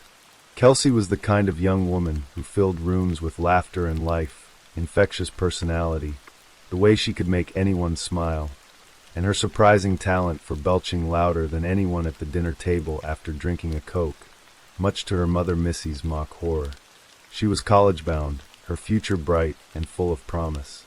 She had 4 siblings who adored her, parents who cherished her, and a community that would soon learn just how deeply one person could touch the lives of so many. That Saturday evening, as she parked her Buick in the Target lot, she was simply a teenager celebrating a small milestone in the most ordinary way possible. What Kelsey didn't know as she stepped out of her car was that someone was watching. A white pickup truck had pulled into the parking lot shortly after her arrival, and a man in a white shirt had emerged from it with deliberate purpose. His name was Edwin Roy Hall, a 26-year-old from nearby Olathe, who had no significant criminal history beyond a trespassing charge and traffic violations. He was a father himself, often seen driving around with his young son in that same white truck, a detail that would later make neighbors shake their heads in disbelief. But on this particular evening, Hall was alone, and something dark and compulsive had taken hold of him. Hall followed Kelsey into the Target store, keeping a careful distance as she browsed the aisles. The store's surveillance cameras, more than 40 of them positioned throughout the building, captured every moment of what should have been an innocent shopping trip. Kelsey moved through the store unaware, selecting items for her boyfriend, her mind on the celebration ahead. She made her way to the checkout counter, paid for her purchases, and called her mother from inside the store to let her know she'd be home soon. It was the last conversation Kelsey would ever have with her family. As Kelsey completed her transaction and headed toward the exit, Hall moved too. He walked out of the store ahead of her, his steps purposeful, his mind set on a plan that would shatter countless lives. He returned to his truck and retrieved something he had brought with him, a gun. Then he waited, watching as Kelsey emerged from the store carrying her Target bags, her thoughts likely still on the anniversary surprise and the evening that stretched ahead. Kelsey walked to her car and opened the passenger side door to place her purchases inside. As she moved around to the driver's side to get in, Hall struck. He approached her at her most vulnerable moment, when she was focused on entering her vehicle, and he forced her into her own car at gunpoint. The cameras captured the violence of the encounter, though there were no obvious signs of a prolonged struggle. Hall's thumbprint would later be found on the back of the driver's seatbelt buckle, physical evidence of how he had controlled the terrified young woman. Kelsey's Buick left the Target parking lot, but it didn't go far. The vehicle was driven across the street to Oak Park Mall, where it was abandoned outside a Macy's store. For 2 hours, the car sat there in the gathering dusk while Hall took Kelsey somewhere else, somewhere far from the safety of the shopping centers and the busy streets of Overland Park. When investigators later examined the abandoned Buick, they found everything Kelsey had with her: her purse, her wallet, and the Target bags containing the gifts she had bought. Everything except Kelsey herself. Back at the Smith household, concern began to mount as the evening wore on and Kelsey didn't return home. She wasn't answering her phone. She wasn't responding to messages. This wasn't like her. Greg and Missy Smith, parents to 5 children, felt the first cold fingers of fear wrap around their hearts as the hours ticked by with no word from their daughter. When Kelsey's car was discovered in the Oak Park Mall parking lot around 9:17 that evening, approximately 4 hours after she had left Target, that fear transformed into something far worse. The Overland Park Police Department launched an immediate investigation, and the case quickly captured public attention. Surveillance footage became the primary lead, and investigators began the painstaking work of reviewing hours of video from Target's extensive camera system. The images they found told a chilling story of a predator stalking his prey through the aisles of a suburban store in broad daylight. The footage showed Hall following Kelsey, showed him leaving when she left, showed the moment her car was taken. As news of Kelsey's disappearance spread, the community responded with an outpouring of support. Volunteers organized search parties. Police received more than 500 tips from concerned citizens. The story made national headlines, appearing on programs like America's Most Wanted as the search for the missing teenager intensified. But as days passed with no sign of Kelsey, hope began to fade. The investigation hit a critical obstacle that would later change the way law enforcement responded to missing persons cases. Kelsey's cell phone could provide location data that might lead investigators to her, but accessing that information required cooperation from her service provider, Verizon Wireless. The company took 4 days to provide the crucial cell phone records, a delay attributed to privacy concerns and the technical limitations of accessing location data at that time. Verizon later explained that while their engineers had the technical capacity to identify a phone's specific location, that information wasn't readily available to the representatives contacted by police in the middle of the night. Those 4 days felt like an eternity for the Smith family. Greg and Missy clung to hope even as fear gnawed at them. They appeared on television, pleading for information, begging whoever had taken their daughter to let her come home. Their other children waited and worried. Friends and neighbors kept vigil. The entire community held its collective breath. On June 6, 2007, Verizon finally provided the location data that investigators desperately needed. A Verizon technician pinpointed a cell phone tower and told investigators to search 1.1 miles north of it. Within 45 minutes of receiving that information, at 1:30 in the afternoon, searchers made the discovery that everyone had been dreading. Kelsey's body lay in a wooded area near Longview Lake in Grandview, Missouri, approximately 18 to 20 miles from where she had been abducted. She had been found naked, her own belt wrapped around her neck. Her clothing lay nearby, stained with bleach in what appeared to be an attempt to destroy evidence. An autopsy would later confirm what investigators suspected. Kelsey had been subjected to a terrible ordeal before her death. She had been driven to those remote Missouri woods where Hall had committed unspeakable acts against her before strangling her with her own belt. The news hit the Smith family and the entire community like a physical blow. The young woman who had left home simply to buy an anniversary gift would never come home again. The future that had stretched before her, bright with promise and possibility, had been violently stolen. The grief was overwhelming, the loss incomprehensible. Even as the Smith family reeled from their loss, investigators were closing in on Edwin Hall. On the same day Kelsey's body was discovered, police arrested the 26-year-old. The evidence against him was substantial and damning. His thumbprint on Kelsey's seat belt buckle provided direct physical evidence placing him in her car. Kelsey's DNA was found on Hall's shorts, and a bloodstain belonging to her was discovered on his shoe. The surveillance footage showed him following her through Target and leaving when she left. When questioned by police, Hall initially denied any involvement in Kelsey's disappearance and murder, claiming he had only been at the target that day. But the physical evidence told a different story, one that Hall couldn't talk his way around. He was arraigned via video hookup on June 7th, with bonds set at $5 million. On August 1st, a Johnson County grand jury indicted him on charges of murder, rape, and aggravated sodomy, crimes that made him eligible for the death penalty. The legal proceedings that followed revealed the calculated nature of Hall's crime. Investigators believed he had spotted Kelsey as she drove into the Target parking lot. Seeing that she was alone, he had followed her inside to confirm she wasn't meeting anyone. When he saw her preparing to leave, he returned to his truck to retrieve his gun, and then waited for the perfect moment to strike. He had taken her 20 miles away to the isolated Missouri woods, where he could commit his crimes without fear of interruption. Afterward, he had attempted to destroy evidence with bleach, though his efforts proved insufficient to hide what he had done. District Attorney Phil Klein announced his intention to seek the death penalty, and the case moved toward what promised to be a lengthy and painful trial. The Smith family prepared themselves for the ordeal of court proceedings, for having to hear in excruciating detail what had happened to their daughter in her final hours.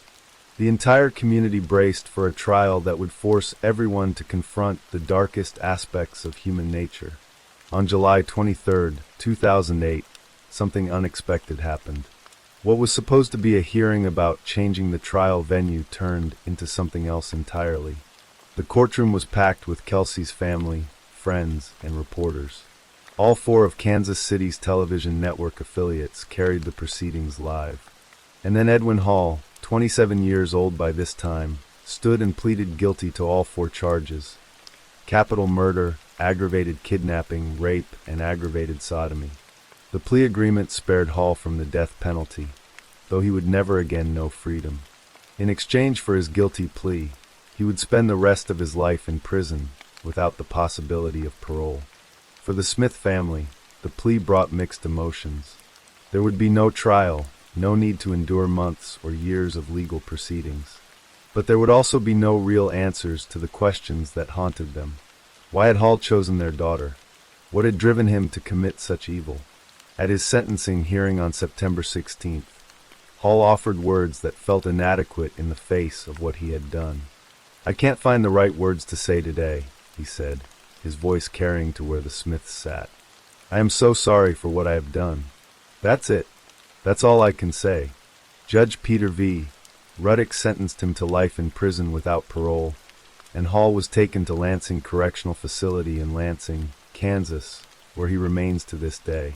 In the aftermath of their daughter's murder, Greg and Missy Smith could have retreated into private grief. No one would have blamed them if they had chosen to focus solely on healing their family and honoring Kelsey's memory in quiet ways. But the Smiths were determined that their daughter's death would not be meaningless. They channeled their grief into action, working to ensure that what happened to Kelsey might be prevented for other families in the future. The 4-day delay in obtaining Kelsey's cell phone location data had haunted investigators and the Smith family alike.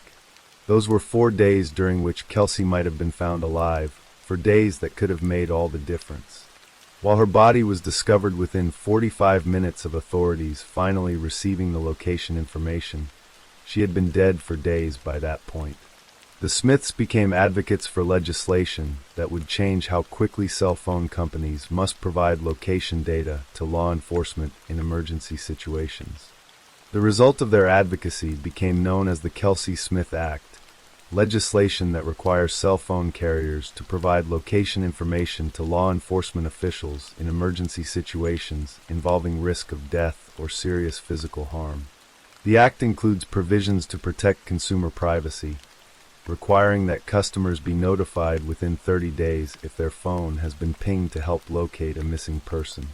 It also provides cell phone companies with civil and criminal liability protection for providing location information in good faith. Multiple states passed versions of the Kelsey Smith Act, and the legislation continues to be proposed and debated at both state and federal levels. The law represents a careful balance between the operational needs of law enforcement in emergency situations and the privacy rights of cell phone users. It stands as a testament to the Smith family's determination to find meaning in tragedy, to ensure that their daughter's name would be associated not just with loss, but with positive change. The Smith family has worked hard to keep Kelsey's memory alive in ways that honor the vibrant young woman she was, not just the victim she became. They talk about her passion for life, her sense of humor, her ability to make everyone around her feel special. They share stories about her quirks and her laughter, about the ordinary moments that make up a life. "We're still just parents," Greg Smith said in an interview. "We have 4 other kids, and we try to do the best we can to be parents. We're still Kelsey's parents." The tragedy of Kelsey Smith's death resonates because it could have happened to anyone. She wasn't engaged in risky behavior. She wasn't in a dangerous part of town at a dangerous time. She was simply shopping at Target on a Saturday evening, doing something millions of people do without a second thought. The randomness of her selection by Edwin Hall, the calculated nature of his stalking, the vulnerability of that moment in the parking lot, all of it serves as a stark reminder of how quickly ordinary life can be shattered by violence. The case also highlights the importance of surveillance technology and rapid access to location data in solving crimes and potentially saving lives. The Target surveillance footage provided crucial evidence that identified Hall and documented his stalking behavior. The cell phone location data, once finally obtained, led directly to Kelsey's body and provided investigators with key information for building their case. These tools have become increasingly important in modern law enforcement, even as questions about privacy and civil liberties continue to be debated. 15 years after Kelsey's murder, her family reflected on her enduring impact. Her name continues to resonate across Kansas City and beyond, associated with both heartbreaking loss and meaningful change. The Kelsey Smith Act has helped law enforcement agencies respond more quickly to emergencies, potentially saving lives. The foundation bearing her name continues its work of education and support, and the Smith family carries on, forever changed by what happened, but determined to keep moving forward while honoring Kelsey's memory. The woods near Longview Lake, where Kelsey's body was found, are peaceful now, far removed from the violence that occurred there on that June evening in 2007. The Target parking lot in Overland Park continues to fill with shoppers going about their ordinary errands. Life goes on, as it must, but the memory of what happened to Kelsey Smith serves as a reminder of the preciousness of every ordinary moment, and of the importance of staying vigilant even in the most familiar surroundings. For Greg and Missy Smith, and for Kelsey's siblings, the pain of her loss never truly fades. But alongside that pain lives the determination to keep Kelsey's spirit alive through positive action, through advocacy, through refusing to let her be forgotten. They have taken the worst moment of their lives and transformed it into a legacy of change and awareness. It's what they believe Kelsey would have wanted, for her story to help others, for her name to mean something beyond the tragedy. Kelsey Ann Smith was 18 years old when her life was stolen from her. She was a daughter, a sister, a girlfriend, a friend. She had dreams and plans and a future that should have unfolded over decades. Instead, her life became a cautionary tale and a catalyst for change. She deserved so much more than what happened to her in those woods by the lake. But through the work of her family and the legislation that bears her name, Kelsey's impact continues to be felt. She may be gone, but she is not forgotten. And in that remembrance, in that refusal to let her story end with her death, there is a kind of justice, imperfect, incomplete, but real nonetheless.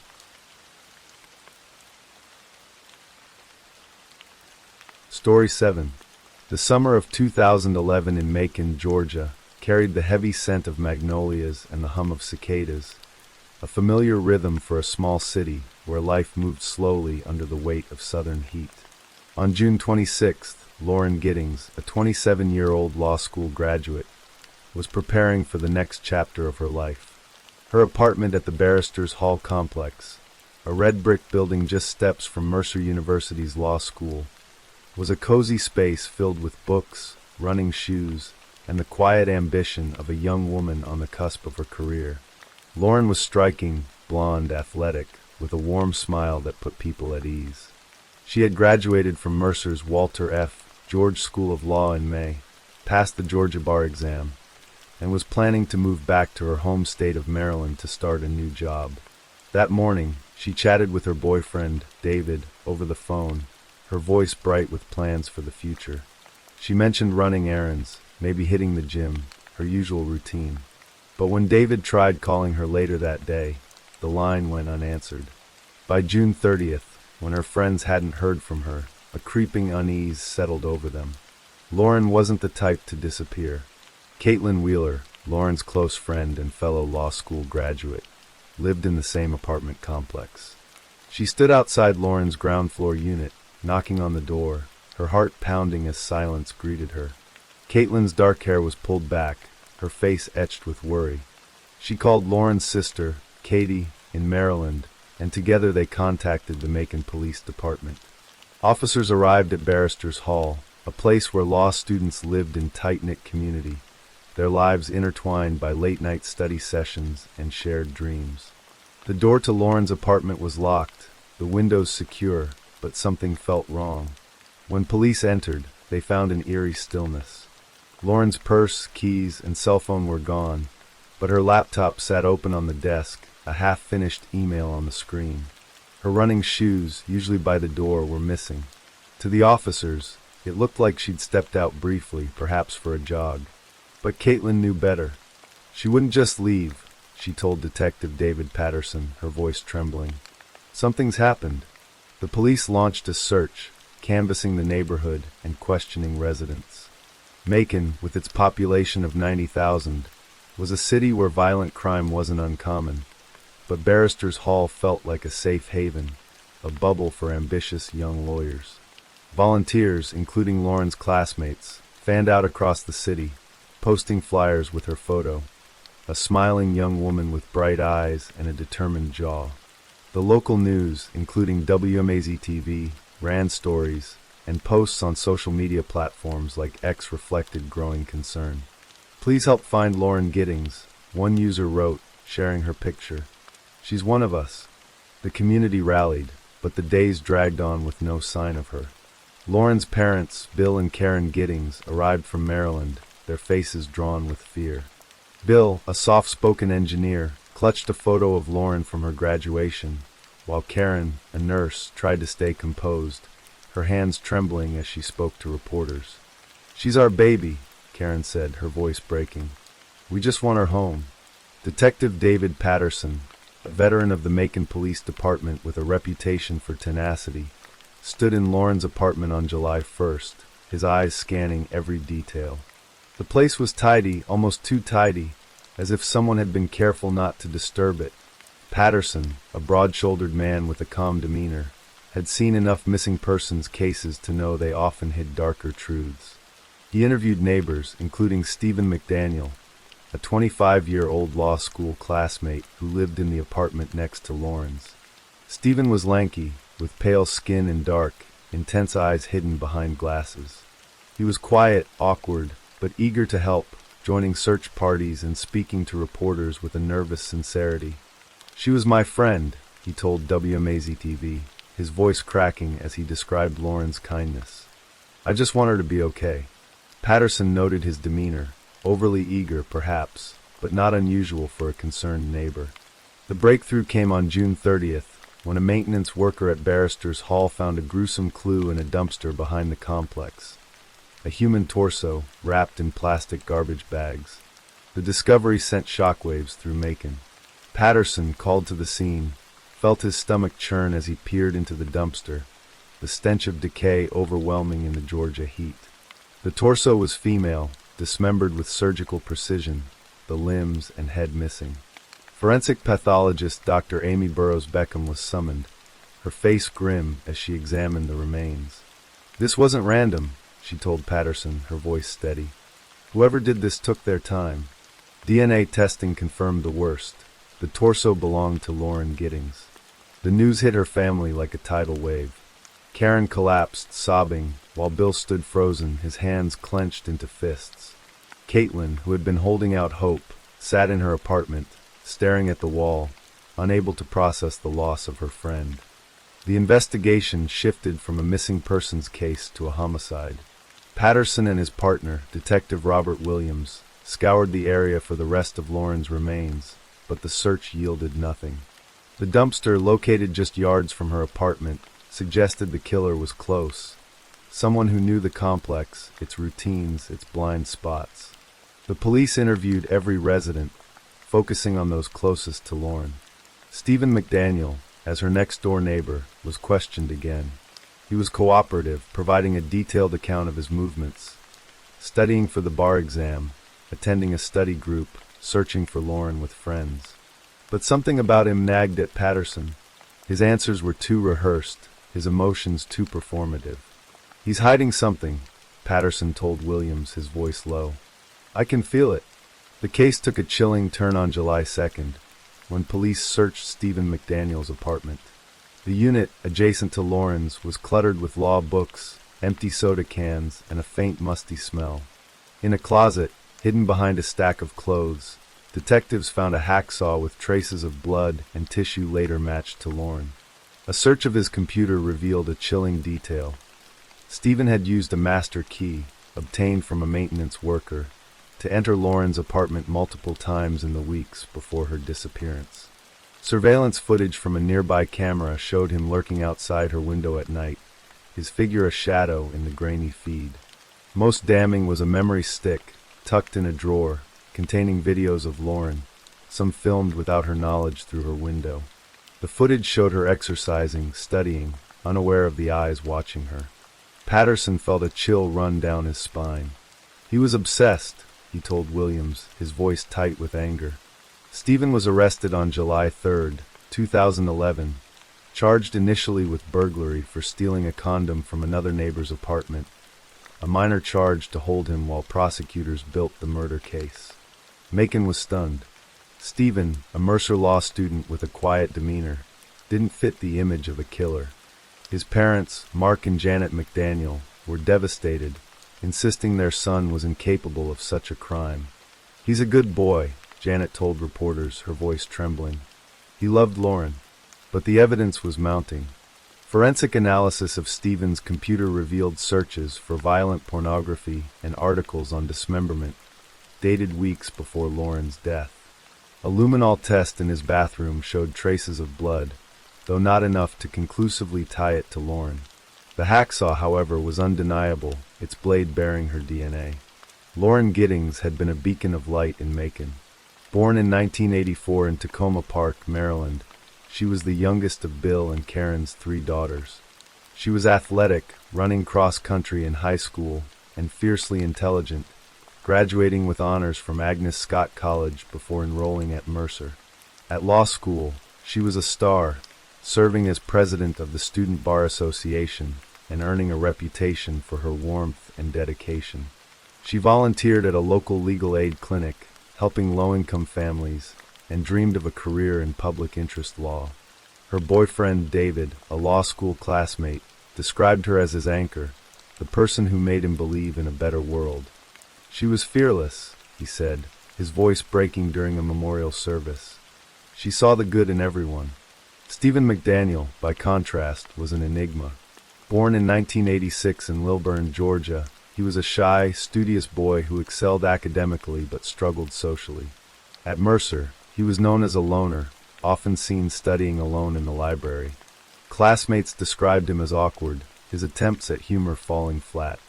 He had developed a fixation on Lauren, who had been kind to him as a neighbor, inviting him to study groups and offering friendly smiles. But her kindness, prosecutors later argued, was mistaken for affection, fueling an obsession that turned deadly. He wanted her, and when he couldn't have her, he destroyed her. Assistant District Attorney Nancy Malker told her team, her voice firm with resolve. The investigation deepened. On July 5th, police found a pair of Lauren's running shoes in a dumpster at a nearby apartment complex, along with a blood-stained sheet. The items were traced back to Stephen through receipts found in his apartment, showing he'd purchased the same brand of garbage bags used to wrap Lauren's torso. The rest of her remains, her head, arms, and legs, were never found, despite extensive searches of local landfills, rivers, and wooded areas. Prosecutors believed Stephen had scattered them to prevent identification, a calculated move to cover his tracks.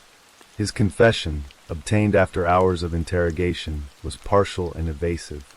He admitted to entering Lauren's apartment on June 26th, claiming he found her dead, possibly from a drug overdose, and panicked. He said he dismembered her body to make it easier to dispose of, but denied killing her. Patterson didn't buy it. "He's lying," he told Malker. "The evidence tells a different story." The case gripped Macon, dominating headlines in the Telegraph and drawing national attention from outlets like CNN and the New York Times. The murder of a promising young lawyer, committed by one of her own classmates, was a story of betrayal and loss that resonated deeply. Vigils were held at Mercer, where students lit candles and shared memories of Lauren's laugh, her determination, her grace. On X, posts reflected the community's grief and outrage. "Lauren Giddings deserved so much more," one user wrote. "How could someone she trusted do this?" The law school, shaken by the loss, established a scholarship in Lauren's name, honoring her commitment to justice. The trial began on August 20th, 2012, in Bibb County Superior Court, Judge S. Philip Brown presiding. The courtroom was packed, with Lauren's family seated in the front row, their faces etched with pain. Stephen, now 26, sat at the defense table, his glasses reflecting the courtroom lights, his expression blank.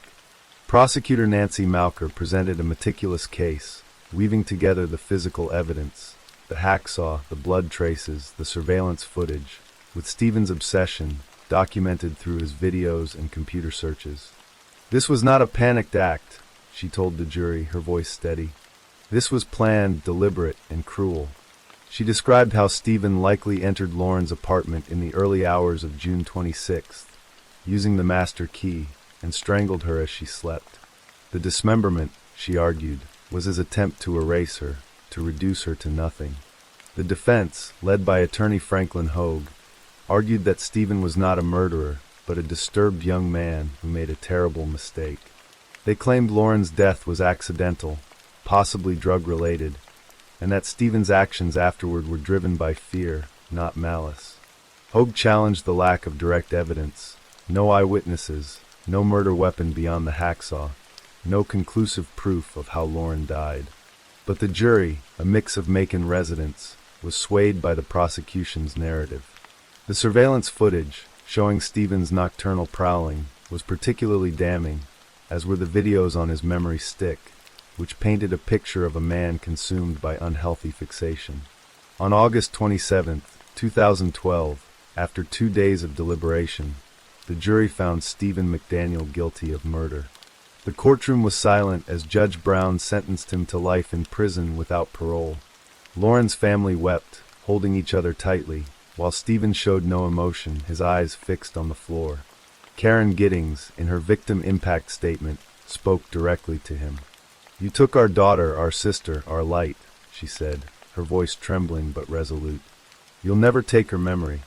The words hung in the air, a testament to a grief that would never fade. The aftermath of the trial left Macon changed. Barristers' Hall, once a lively hub for law students, felt haunted, its hallways quieter, its residents more guarded. Lauren's friends, including Caitlin, struggled to move forward, their futures in law now shadowed by loss. The Giddings family returned to Maryland, where they kept Lauren's room untouched, her running medals displayed on a shelf, her law degree framed on the wall. Bill and Karen became advocates for victim rights, speaking at community events about the need for justice and healing. "Lauren's life meant something," Bill said at a memorial, his voice steady. "We'll make sure it continues to mean something."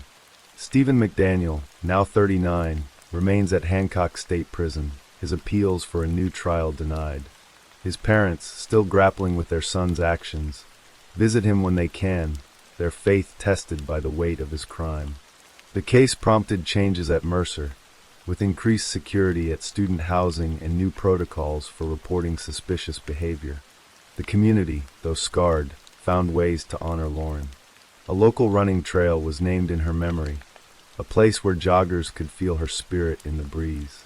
The murder of Lauren Giddings became a cautionary tale, a reminder of the darkness that can hide behind a familiar face. It exposed the fragility of trust, the pain of betrayal, and the enduring power of a community's love for one of its own. In Macon, the magnolias still bloom, their petals falling gently to the ground, but for those who knew Lauren, her absence is a wound that time cannot fully heal. Her story lives on, a call to cherish life, to seek justice, and to never forget the light she brought to the world.